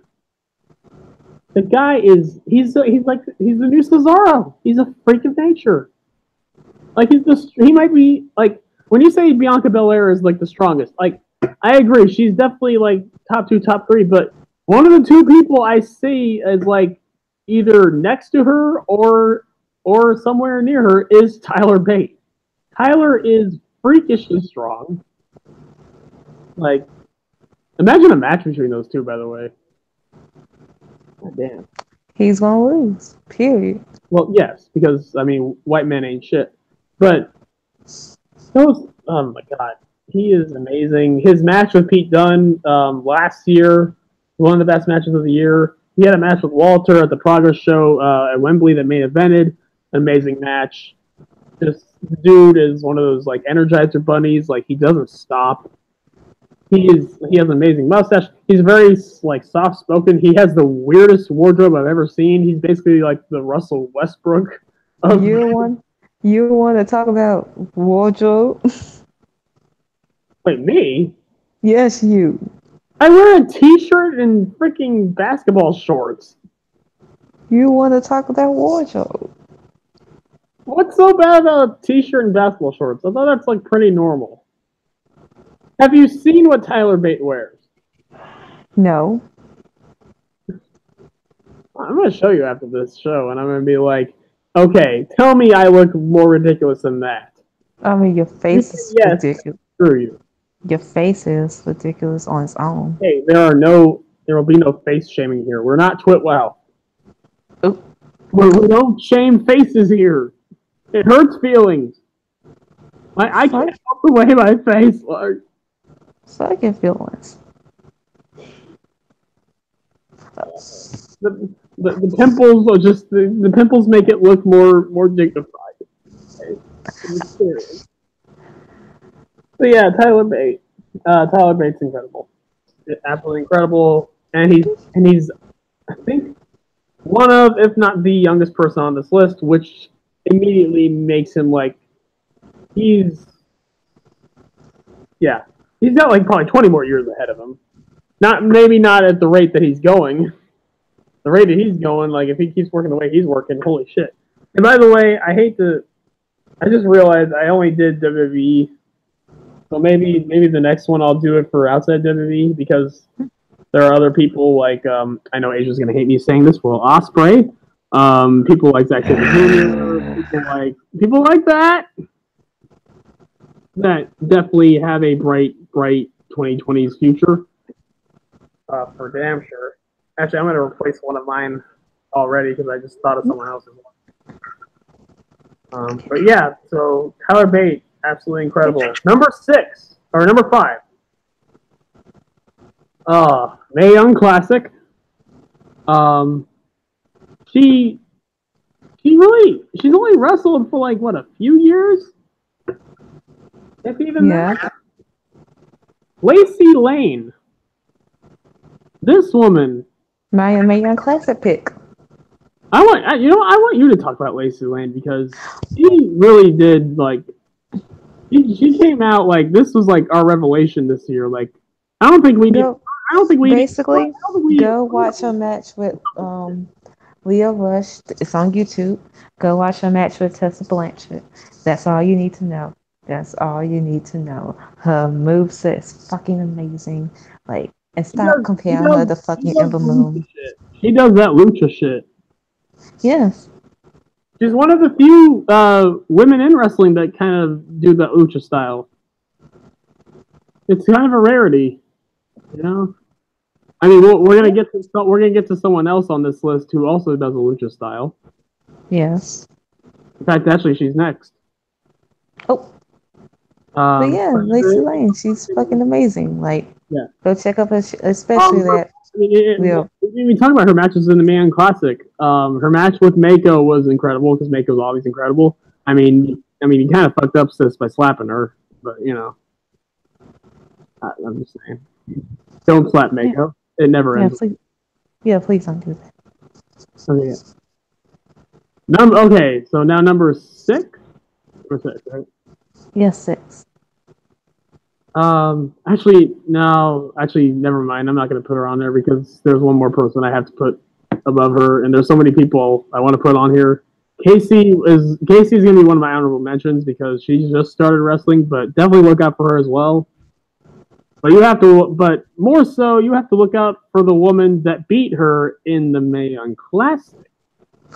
That woman was rip your fucking head off, Ripley. And rip your leg off, I should say. Rhea Ripley, last year I was immensely impressed. The first time I saw her, I'm like, this woman, she's only listed at like 5'7" or 5'8". She looks like she's 6 feet tall. She's deceptively short, which is weird. But yeah, she looks like a freaking giant in there. And she is athletic. She just she looks great. She's athletic. She's strong. She has a person. I mean, well, the personality didn't shine until this year. But Rhea Ripley, at 20 years old last year, so Rhea Ripley actually, along with Tyler Bate, is definitely one of the youngest people on here. She has a really bright future. Just the power game, the athleticism, just her demeanor, her presence. And all of that doubled this year in the Mae Young Classic because this year she was one of the 2 or 3 biggest breakout stars of this Mae Young Classic because a lot changed about Rhea Ripley. She went from being just a regular, like, wearing regular gear, like, hey, I'm gonna wrestle and I'm gonna do my thing, yay! And no. She went basically from white girl that went to college and drank Starbucks to basically looking like Pete fucking Dunne. She went from I'll be home by 10 to now he calls me daddy.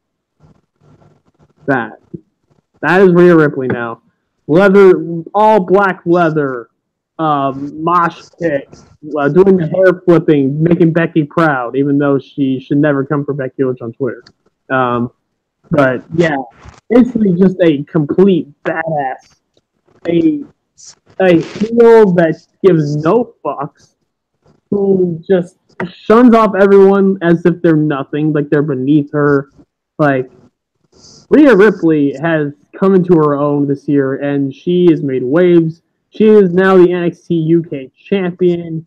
She is only 21. She's 21 or 22.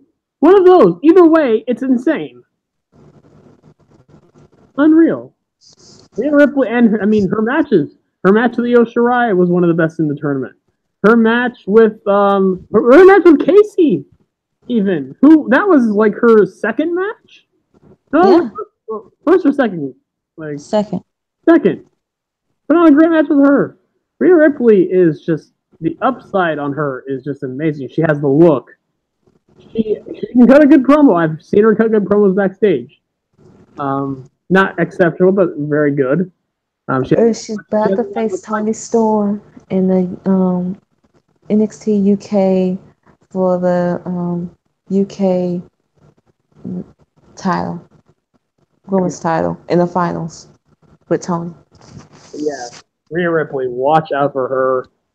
But she's not the only Aussie to watch out for, because there's another one that, even more so than Rhea Ripley, it's hard to believe, but there's one more Aussie. It just so happens to be taking the world by Storm. Tony time. Tony time. Tony fucking Storm. The definition of a prodigy. She's been wrestling since 13 years old.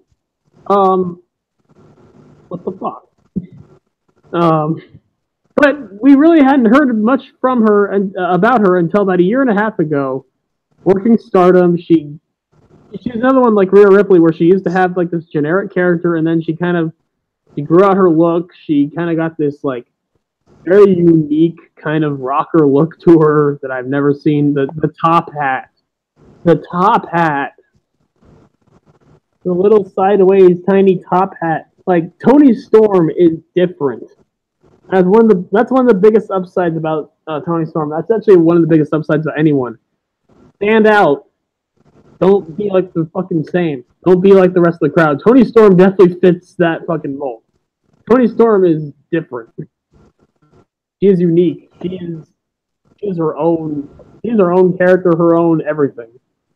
And yeah, and that's not even talking about her ability as a wrestler, because she has put on great matches with, let me go list, Io Shirai, Meiko Satomura, Mia Yim, Matsumoto, fucking, the list goes on and on. Kairi Sane, Mayu Iwatani. You can go on forever. Kagetsu, the Prime Minister of Stardom. The list goes on and on and on. Toni Storm is the future. And she won the Mae Young Classic this year. So yeah, if there's any, I mean, if you want a kayfabe reason to look out for her, hell, she won the Mae Young Classic on Evolution, the first.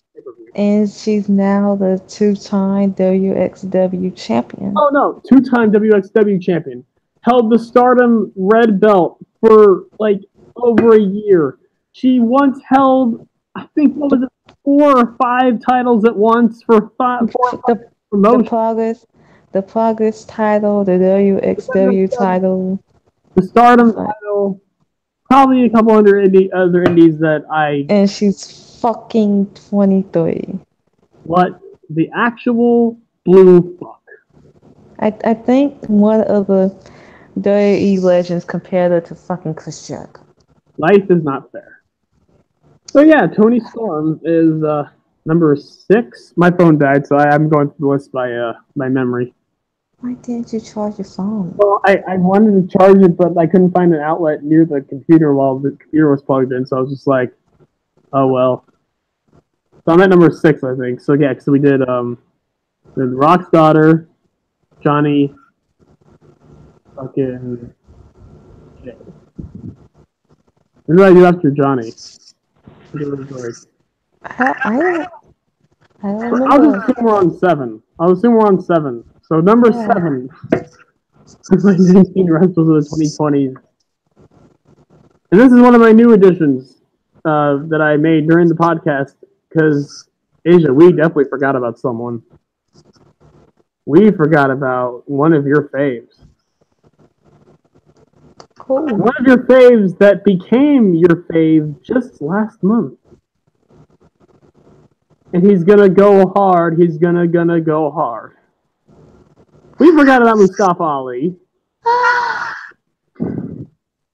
I feel ashamed of myself, honestly, because I'm the one that made the list. Yeah, holy fuck. The first time we saw Mustafa. Okay, Asia's gonna have her moment. Yeah, Mustafa does that to her, and I don't blame her. He should be NXT champion. You mean 205? You mean cruiserweight champion? 205 NXT champion, whichever one. He should be champion of everything. He should be universal champion of the fucking world. But let's put the belt on Cedric, and then okay, and then now let's put the belt on Buddy, and then okay. Actually, I'm gonna let. Fuck it. I'll just let you have Mustafa for this one. Mustafa Ali is the heart and soul of 205. Like how Sasha Banks is the heart and soul of the women's division. Mustafa Ali is the heart and soul of 205 fucking Live. He is the uncloud 205 Live champion. He had his selling, his moveset, like how he practically kills himself in every fucking match. Like y'all could say give Hideo respect. Okay, I'll give him respect. How Buddy Murphy he should be champion. Okay, he is Guess champion. what? Hideo gave Mustafa respect. Yes, he did. But Mustafa, you cannot tell me there is no better wrestler who's a better babyface and great in the better, like he's basically Sasha Banks of the fucking 12-5 live the fucking cruiserweight division. And also, I'll have you finish, but real quick, I'm gonna make a kind of like statement as far as like some of the people on this list. I'm sure there's gonna be people on this list that you're gonna wonder why they're not there. Like, why isn't Drew McIntyre on this list? Like, he's gonna probably be the face of the company. I don't consider Drew McIntyre a new talent. He's not. I don't really consider Johnny Gargano one either. But as far as for WWE, he's definitely newer, and has a like long like future. So like Johnny might be like the kind of the exception, but like I'm trying to go for like the prodigies here. So Drew won't be on here. At least some guys on here that are like they just got to WWE for the first time and they're just making their way.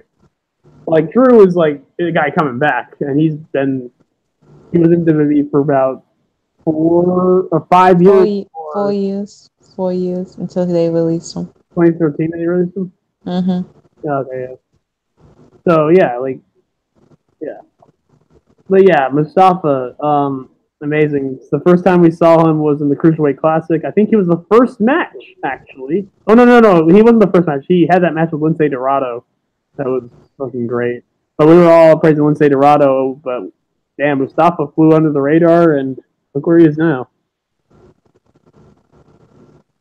And he's also a fucking awesome person. Like, he just seems like a really cool dude, especially on social media. Like, he's always giving to charities. He's always like, he just seems like a really cool dude.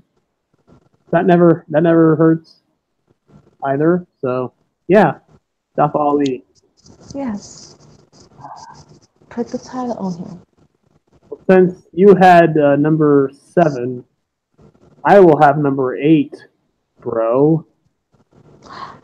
Because my boy, my dude, bro, daddy, bro, city, Matthew Riddle, bro, is going to be a motherfucking superstar.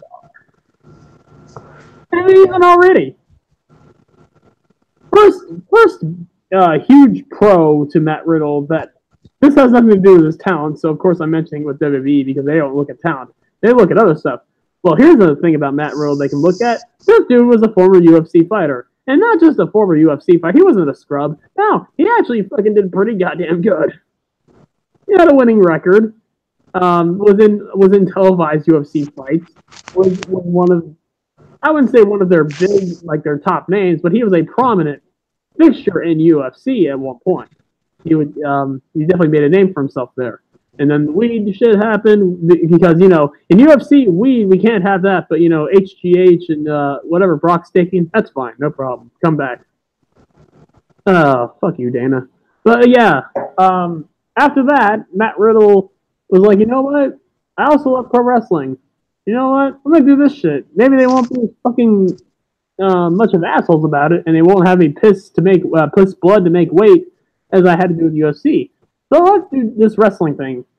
Turns out it really worked out for Matt Riddle because basically he is the next Kurt Angle as far as how quickly he has picked up wrestling. You would think this dude has been wrestling for 10 years. He's only been wrestling for like 4 years? 5 years? Just about. Dude! He's Kurt Angle. He's like the next Kurt Angle. He's guys like Gable. Yeah, pretty much, yeah. I mean, I would say it's Bianca, and then, yes, Bianca has taken it probably even quicker than Matt Riddle, but I only say Matt Riddle because of the amateur wrestling background, too. Well, not even amateur wrestling, just like shoot fighting background. Ah. So, and the technical wrestling. But, like, Bianca Belair is, well, spoiler alert, Bianca will be on this list. Obviously. But yeah, Matt Riddle.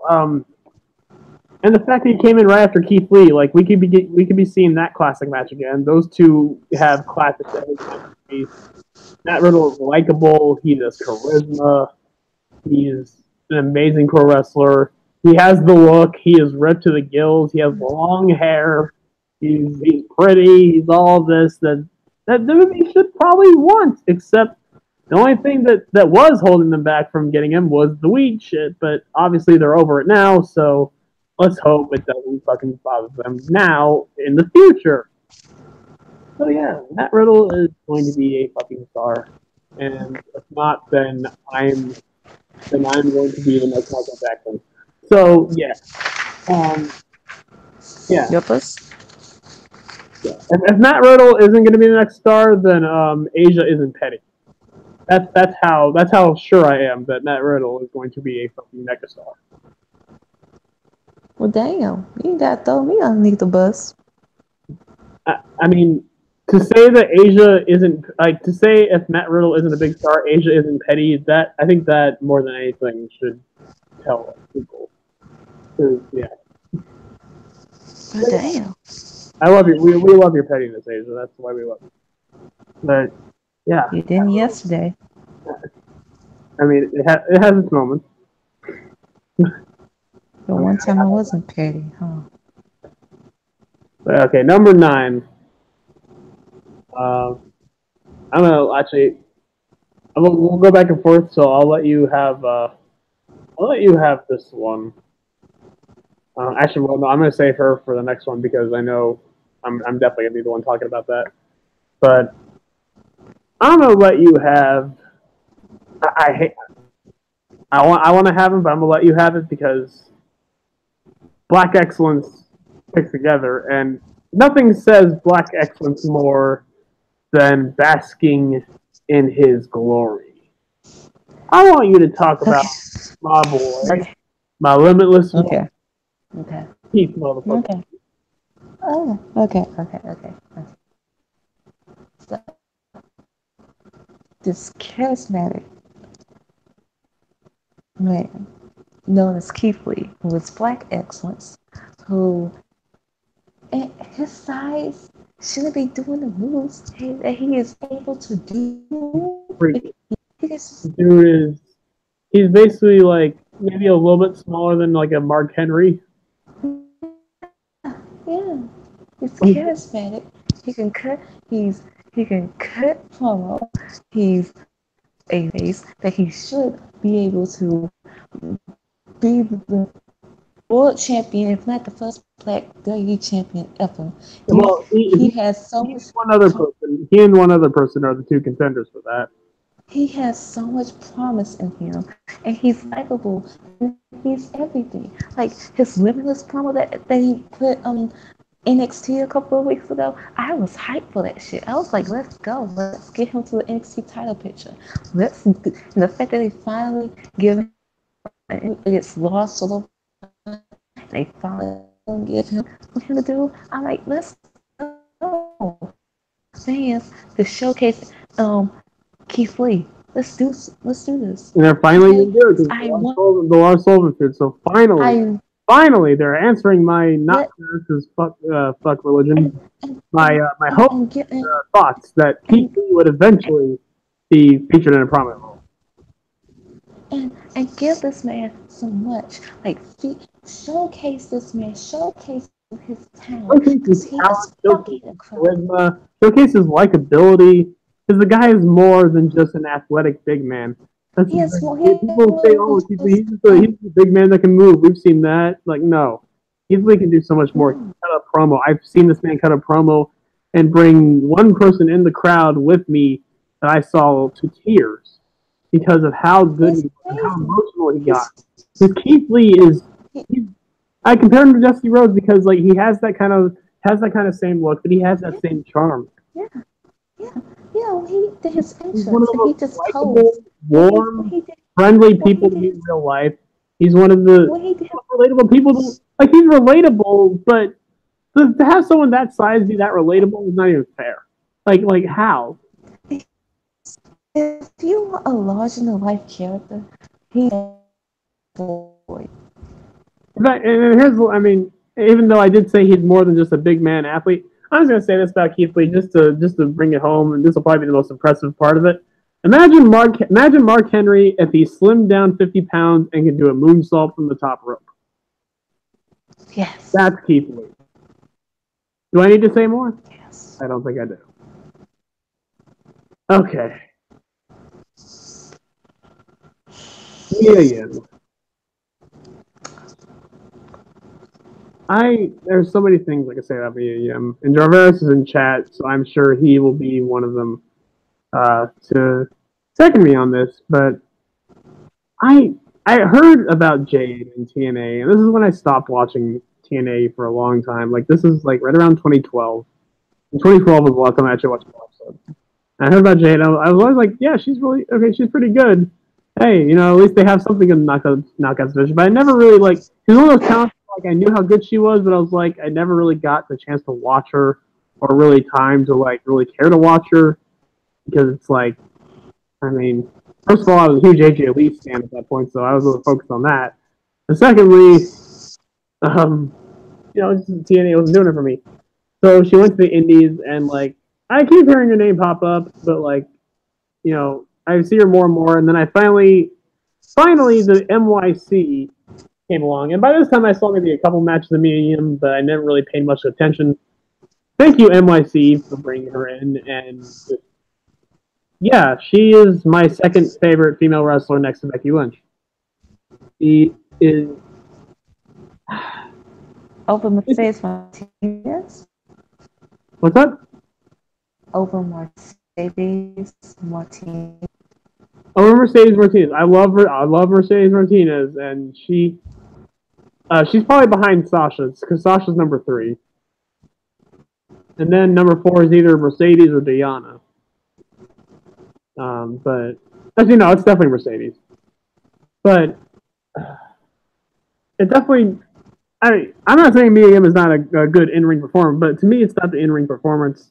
With Mia Yim, it's definitely more of like a personal thing, like her story of domestic abuse, her promos in general, her love of the business. Like, that's why she reminds me of Becky, because like, as great as Becky Lynch is as far as talent goes, that was never like the reason why I became a huge fan. The huge fan that I became of her.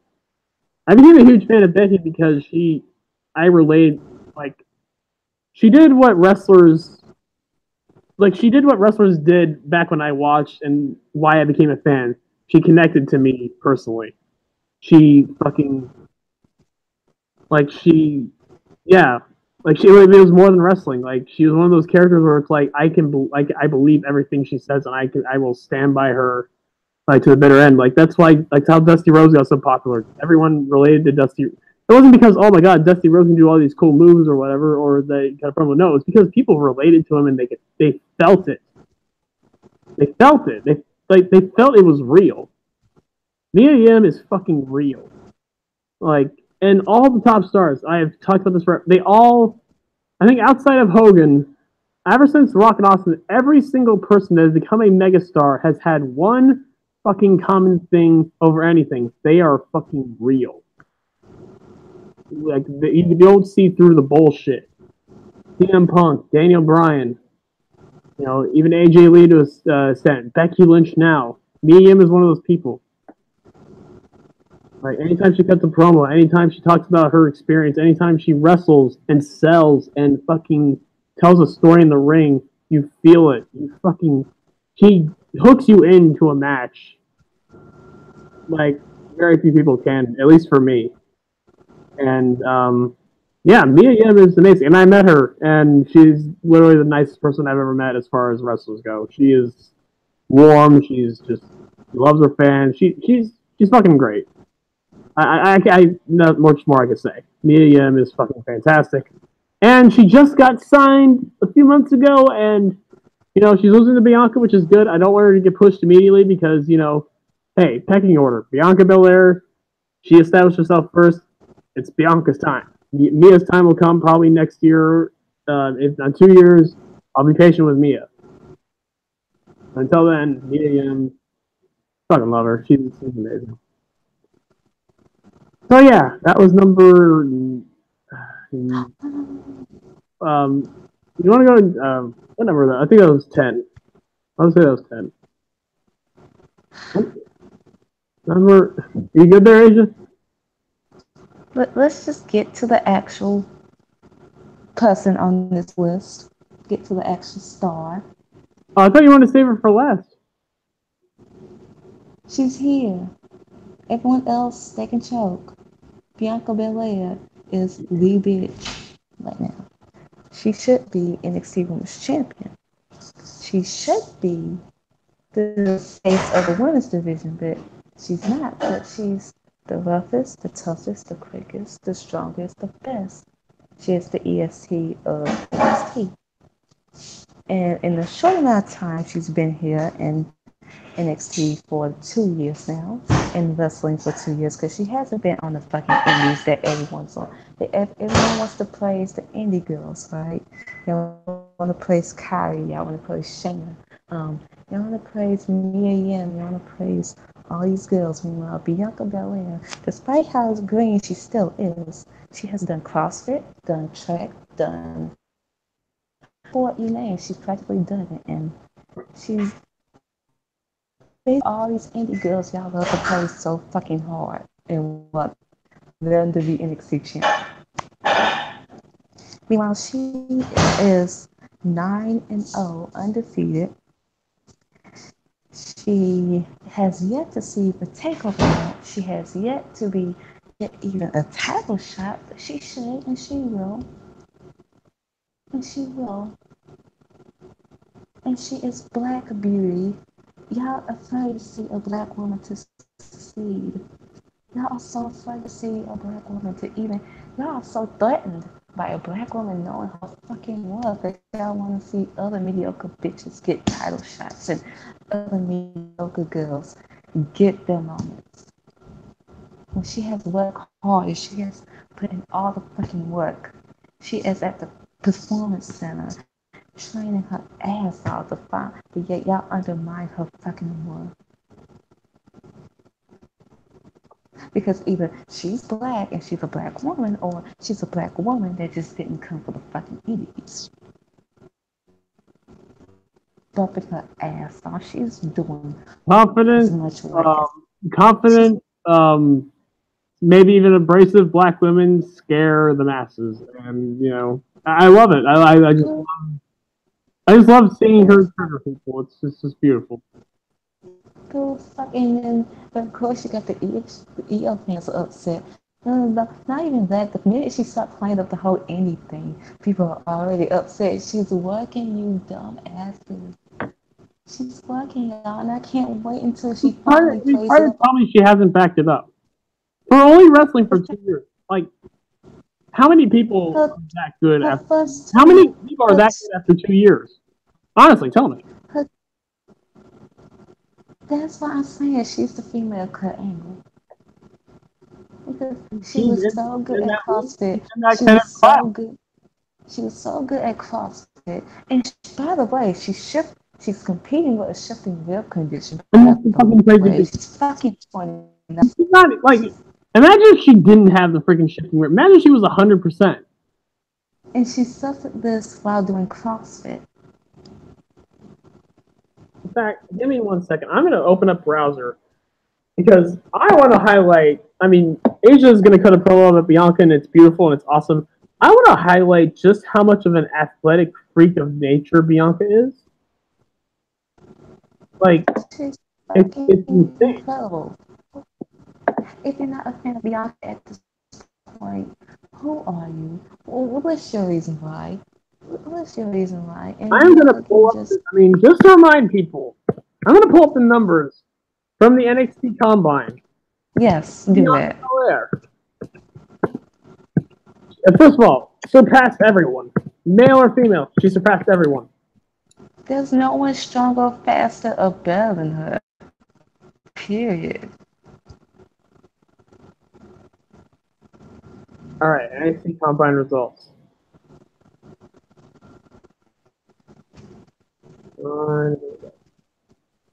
I'm pulling this up. So we start out with Jarvis' 10-yard reverse ground start sprint. This is one of the few where Ember Moon actually won. Actually, Ember Moon won this one for the women. 2.25 seconds over Bianca's 2.38 seconds. Liv and Peyton tied with 2.44. So, okay. That's one where Bianca did not win. Standing broad jump. Bianca Belair, 8 feet 7 inches. Number 1 for the women. Then Montez Ford, and of course her husband Montez Ford got the highest overall with 11 feet and 2. Overhead medicine ball toss for the women. Number 1, Bianca Belair, 38 feet 10 inches. 100-meter row. Number 1, Bianca Belair with 329 over Reina's 330. So 3 of the 4 already dominated by Bianca Belair. Bench press. Guess who won for that? Bianca Belair with 51 reps over Rhea's 46. And the number 3 was Reina with 45. So 45, 46, 51. And by the way, she beat out the men as well because Otis Dojovic for the men got 46. That's the thing. It's not even she's the strongest in terms of females. She's the strongest in terms of regardless of fucking gender. Okay, finally. Okay, for the trap bar deadlift, she tied with Ember Moon. So far we've had like 6 or 7. She's only lost one of them, and it was only second place. Weighted chin up, Bianca. Another thing. Other than for the 10-yard reverse ground sprint, she was the number 1 female for all of them. Another thing. Sometimes it wasn't even close. She makes her own fucking gear. She makes her own shit. Meanwhile, some of your faves out here stay wearing the same as musty ass gear for months on end. Billy Kay. She finally got some new gear, but Ronda Rousey. Well, no, not even Ronda, because she had new gear at Survivor Series. She finally got some new gear, but will she overwear that gear? Or more than likely.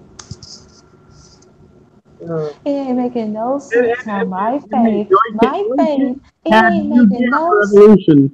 It ain't making no sense that my fave that has not been on the fucking indies, only been here for less than 2 years, always surpassing some of your faves who been on the fucking indies and still shit in the fucking ring. It ain't gonna make no fucking sense. No fucking sense. She's already charismatic as fuck. She got the attitude. She got the character. She already knows what she wants to be. She is the best. And it's not even just hype. She knows it, and she owns it. She owns it, and she's not gonna apologize because she didn't cover the fucking indies. She's not gonna let anyone surpass her just because they came from the indies. She's gonna work faster, harder, better, stronger than any of them. Bianca is one of the biggest things that's going to make her such a big star. Everyone talks about her, whether positive or negative. Like, she makes people feel something. Like, either you love Bianca and you just you want to see her succeed and become the best ever, or you fucking hate her. It's your fault if you hate her because you don't want to see a black woman succeed, and she already triggered you with this whole indie thing, and that's fucking incredible. That's incredible. She doesn't even have a full push yet, and she's already triggering you. She's not even in the title conversation yet, but yet she's already got you hot, and she already got you mad. Again, I said it before, Bianca Belair is Asia if she was a wrestler. Well, I can't be a wrestler because I got epilepsy issues. That's what I mean. If you were a wrestler, yeah.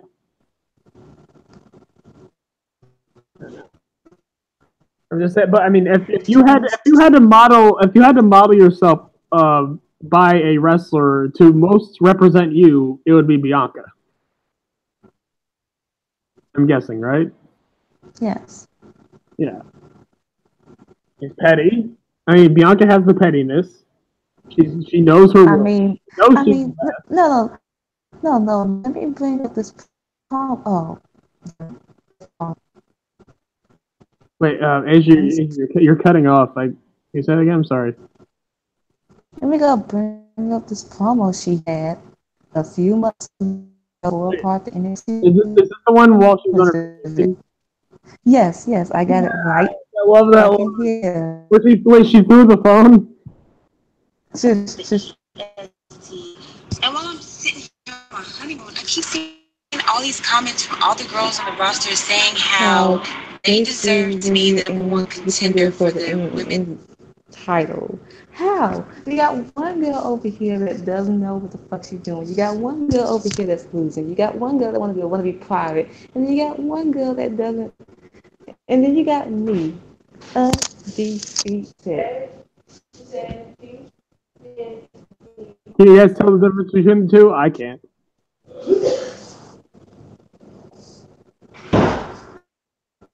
Hey, I'm really good at fucking promos too. Alright. The only way I can tell it was you is when you dropped F-bombs, and I know Bianca didn't do that, so. I mean, if she could, she would. But yeah. So, I know you could talk about her for another 5 hours, but yeah. In conclusion, Bianca Belair is just a prodigy, she's amazing. I don't even know what to say. The freak of nature. What's an indie? What's an indie? Alright, let's go to number 12. If we're going to talk about Johnny Gargano, we have to talk about his adversary / frenemy / friend / greatest sports entertainer of all time, Tommaso Ciampa. I'm going to ask a question. Do you guys think Tommaso Ciampa, if he holds his title for about 4 or 5 months, do you think his title reign will go down as the best NXT World Championship reign of all time? Or not even that, just the best NXT champion, period. Like, he is the perfect prototype for that title as far as a heel. Like, just such a scumbag, such a fucking, like, he's incredible. His promos are on point. He's another one like Bianca where he just triggers people and it's fucking hilarious. But you can't deny his amazing talent. Just, my God, fucking my idol. The way he holds the title, the fact that he calls it Goldie, like the dude is sick. I mean, I love you, Nikki Cross. Newsflash: this is how you do crazy. Tommaso is how you do crazy. He nails it. It's the subtle things he does, like the subtle ways he talks, subtle ways he moves, where you're just like, this dude is fucking. He's on edge, and he kind of fucking scares me. Please don't shoot up a school. What? But yeah. Yeah, Tommaso Ciampa is incredible, and the only thing I hate is the fact that he can never win with the goddamn Project Ciampa. And that's my favorite move. I made up that move when I was a kid, and someone else did it a couple of years afterwards, and I'm like, that's my goddamn move. Ciampa, you better fucking win matches with that shit. But yeah. Yeah. But he's only the second best heel in the business. The best heel in the business is Liverpool's number one, Zach Gibson. Ladies and gentlemen, Pete Dunne's title reign is incredible. And we'll get to him later. In fact, we'll probably get to him next. My number 14. Oh, let's go. 14 in Zach Gibson needs to be the man to take that title off of him and run amok on NXT UK. This man, every promo, every time he comes out, every time he talks, he is the best fucking heel in the business because he doesn't even have to say a fucking word. And the fans are fucking enraged. They hate him. They boo him. They throw fucking toilet paper at him. They flip him off. They take their shoes off. Which Asia finds disgusting, and I don't blame her at all. It's nasty. That's the power of Zach Gibson, dude. That's nasty. The power of Zach Gibson. Like I mean, the dude on the mic is fire. He's one of those deals that he's so great because he speaks the truth about like fans being fickle and fucking like. Oh, the fact that he had in that tournament 3 matches before facing Pete Dunne that same fucking night, or in the span of those 2 days. I think it was the same night. So Pete Dunne was working fresh against Zach Gibson, while Zach Gibson had 3 matches he already wrestled and made people tap out. And Zach Gibson took him to the limit more than anyone else. So how does Zach Gibson not have the right to a rematch? I ask you, people in chat, all one of the viewers in here, god damn it. But yes, Zach Gibson is Liverpool's number 1, and he is number 14 on my list. Long live Zach Gibson. He better win that title. He is quickly becoming one of my favorites. He should win the title. Okay, so we have 5 more to go. I'm gonna think of the 5 because I know the ones that we have to. I was gonna save Bianca for last, but you didn't help it. You had to talk. I love it. You had to talk about your girl. But since we talked about Zach Gibson, I guess we got to talk about the current NXT UK champion, the Bruiserweight Pete Dunne. I'll let you have this one. He planted babies. Moving on. He punted babies. Never forget. Pete Dunne, before he became one of the most over faces, one of the most loved figures in UK wrestling, he was a dickhead of a fucking heel. And what better way to warm a scumbag's heart than to punk these horrible, smelly, god-awful fucking creations known as children. He even has a child. Children are the worst. I never related to anyone more in my life than Pete Dunne when he kicked the baby. It was beautiful. I mean, it was the equivalent of Steve Austin beating up his boss. I lived vicariously through him. We've all had those moments where you just want to punch your boss in the face or kick a baby down a flight of stairs. We've all had these moments as human beings. I just had recently. Oh yeah, it happens. You know, it's just the way we are. Kids are literally the spawns of Satan. They smell like old diapers and applesauce, and they're goddamn terrible. Never have kids. Kids are ugly. Moving on. And they're also ugly. Not all kids are cute. Most of them are very unpleasant looking, as George Carlin said. So yeah, Pete Dunne is incredible. Awesome wrestler, can put on a match with can put on a 5-star match with a fucking baby. Yeah, the fucking man, Bruiserweight, Pete Dunne. All right, one more left. Do you want to get?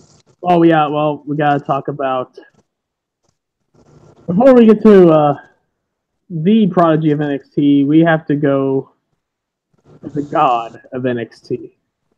He is the leader of the Undisputed Era. He does have a foot-long dick.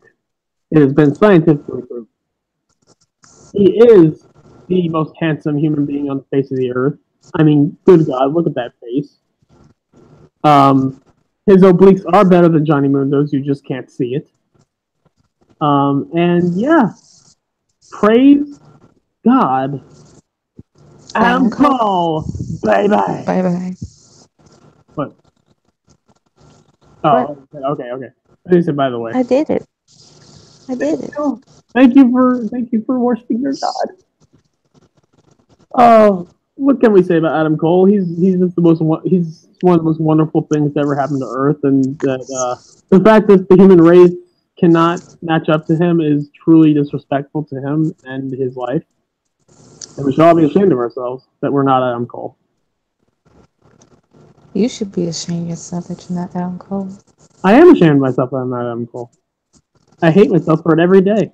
I wake up and I hope that I'm Adam Cole and then I'm not. And then I just have this moment where I just sigh and I'm just like, I look in the mirror, and then I just see my ugly ass self, and I'm just like, God damn it, I'll never be Adam Cole. I'm just this thing. And that's how we got to this point today, where we talk about wrestling in front of like two people. So yeah, Adam Cole is just, other than Becky Lynch, the greatest thing to happen to humanity. Praise God. Yes. But he's not. You know what? Let's just get into it. And we have two more after him, but I'm gonna let you have it. We talked about Black Excellence with Keith Lee. We talked about Black Excellence with Bianca Belair. But as far as Black Excellence goes, there's one man I think of. One entity. One experience. Say his name. Velveteen Dream. DreamCuming.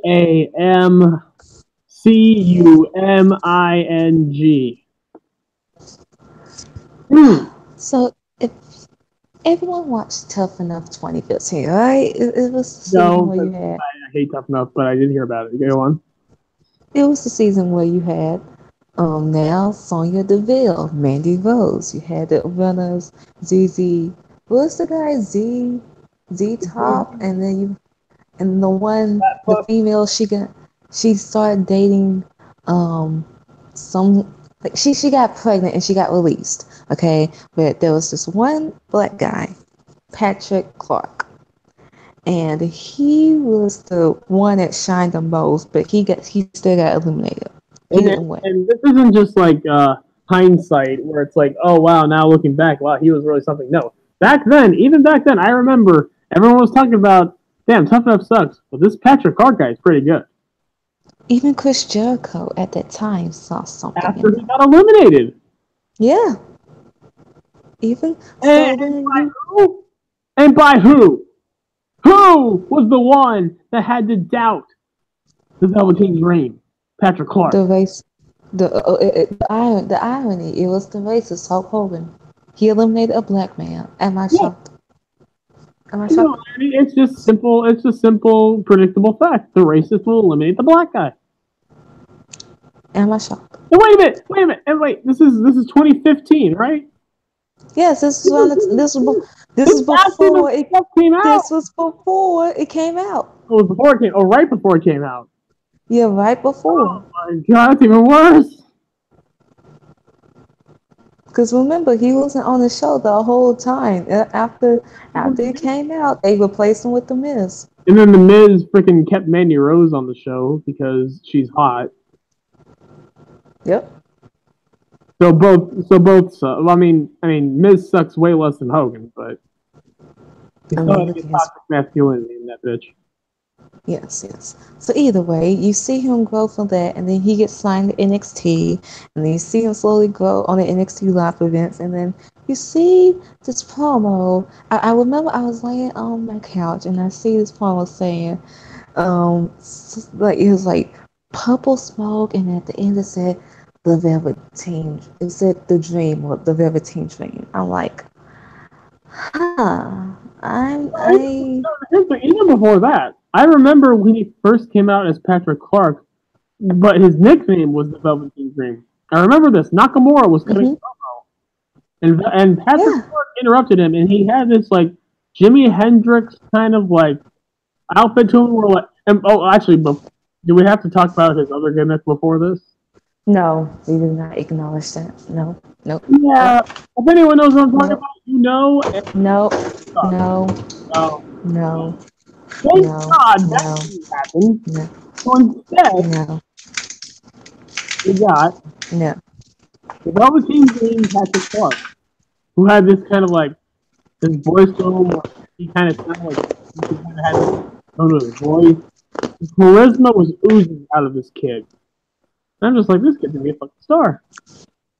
And then they named it the Velveteen Dream, and everyone complained like, what kind of shitty name is that? And because they re-debuted him, like 3 or 4 times. Yeah. He had his official Takeover debut, his debut, I think, at Takeover when he beat some jobber. Yep. Yeah. I mean, we could see something, but we were like, okay, they're gonna try to screw this up, aren't they? The turning point, the big turning point, was the feud with Aleister Black. Yes. To me, this will go down as one of the best feuds in modern day wrestling. Period. It was a very short feud, but the simple storytelling they told were all he wanted.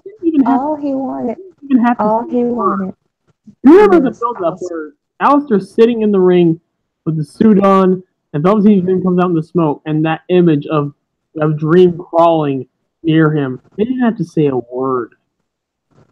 All he wanted was Aleister Black's attention, just validation. That's all he wanted, some validation. And then you get to the match. The storytelling, like Velveteen Dream became a star that night. That was his coming out party, and then you get to his. And he lost Aleister Black, but you go backstage, you know the Velveteen knows that he won the war. Then you get to his feud with Ricochet. Then you get to his. I mean, he did have some watered down feud with EC3, but then he won the feud against EC3, and then you get to this current match.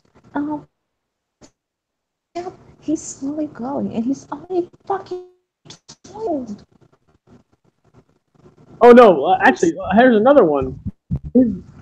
What I love about Velveteen, he adjusts his character, and he adjusts his character based on who his opponent is, and he plays with it so much. And it's an example: Cassius Ohno, a very small feud that he had on the take,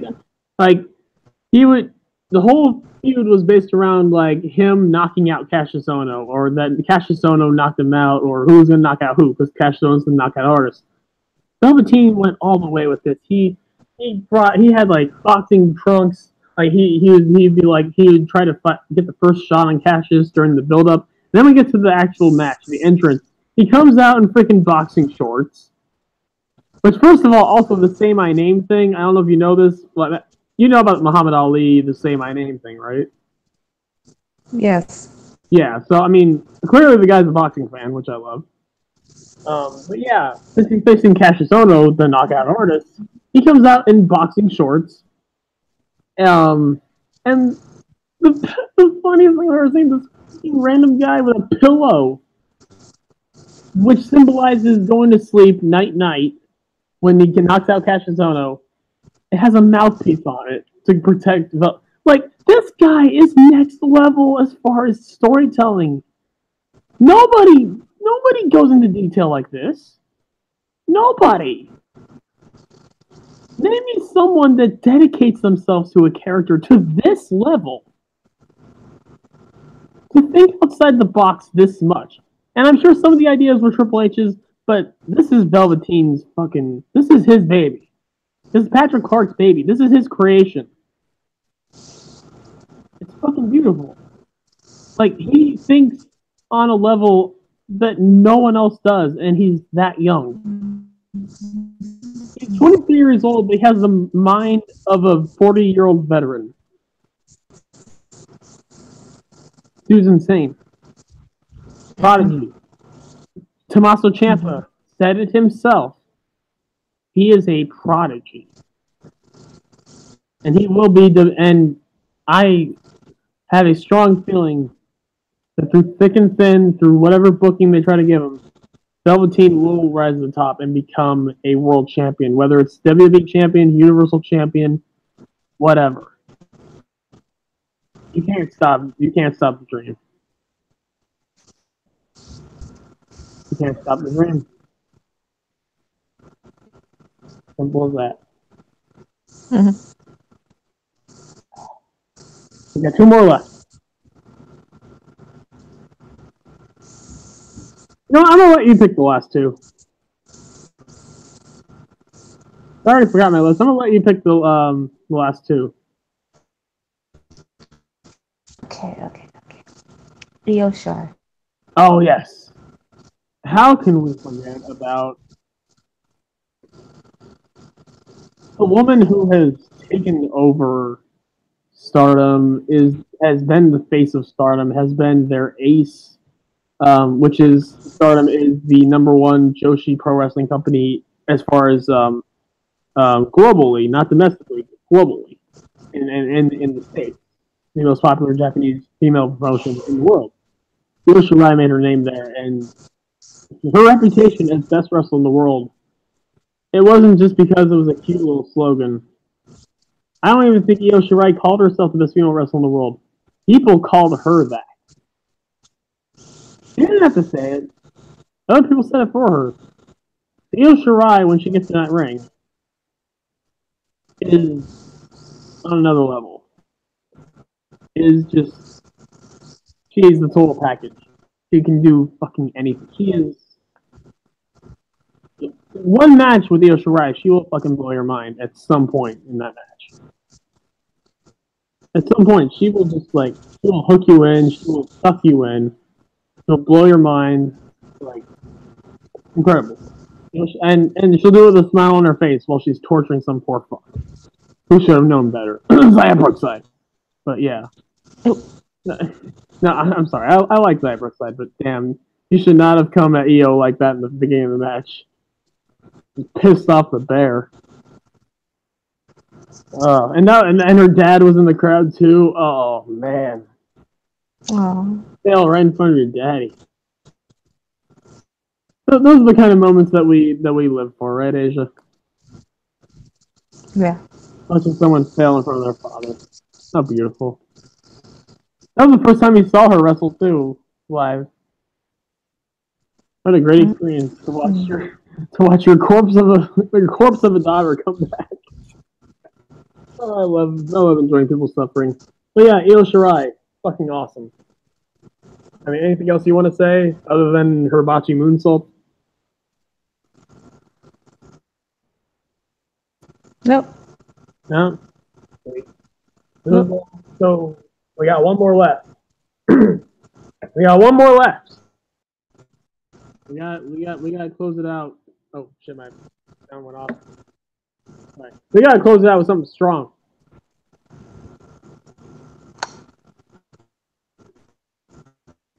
You know what? I'm gonna say Ricochet. Yes, thank you.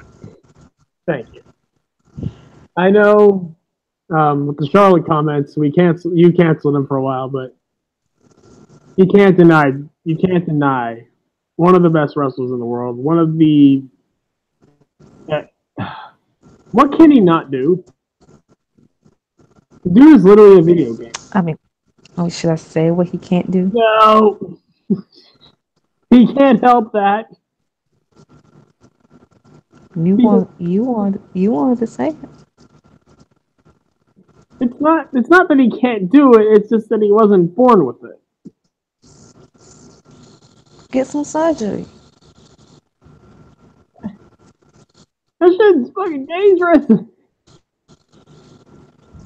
I mean, it's probably pretty dangerous. I mean, we know like butt implants are fucking dangerous and have proven to like almost be fatal. I don't even want to know what fucking dick surgery. Who do you hear? Is there anyone who's famous that has had a dick surgery? Mm-hmm. Exactly, no one. It's not a thing. We just accept the game and we move on. That's something he can't do. I mean, maybe he can do it. He just doesn't have the right artillery for it. Boo-hoo. Look, we know. Size doesn't matter, right, Asia? Right? Whatever you say. It says Ricochet is number 19. Should we end it here? We've gone almost 4 hours. Yes. To the one or two, we have 2 people now. To anyone who's stuck around, thank you so much. I'm sorry about Jarveris and Brandon. It was just us two. Jarveris has been taking a break. There's a lot of shit going on with him, and Brandon he got his work schedule fucked him up. So it was just us two. It was just yeah. I mean, hey, the first podcast we did was 0.5, and it was us two. So back to basics. Hopefully we'll get more people on for the show next week. Or hopefully it'll just be us two next time. Wait, what? No. Hopefully we get all four. Because I mean, Bitch. look, Jarvis is a draw. He's the 1% pimp, and Brandon. And what did Brandon say? And no matter what, y'all come here to hear me rant. No matter what. You are the draw, yes. If you came here to see Asia, leave a like. Yeah. I mean, they didn't. I mean, here's the thing: it's either you or me. So, I mean, by default, you win. I always win. You don't really have competition here. I would have went tomorrow. We'll see you guys for next week. It's been fun. I've been Cliff.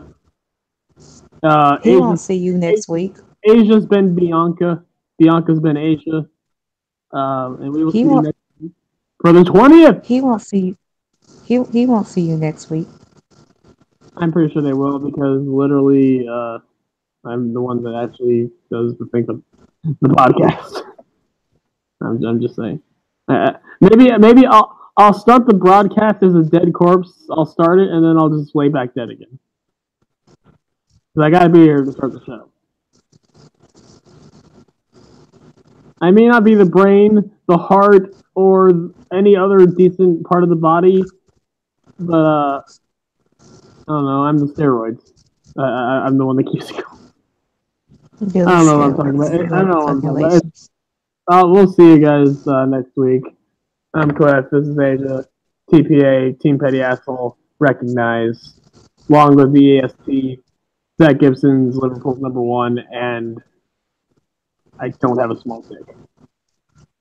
Where I don't have a small dick. Medium size. My mom said it was okay. Okay, well, let's see you guys later.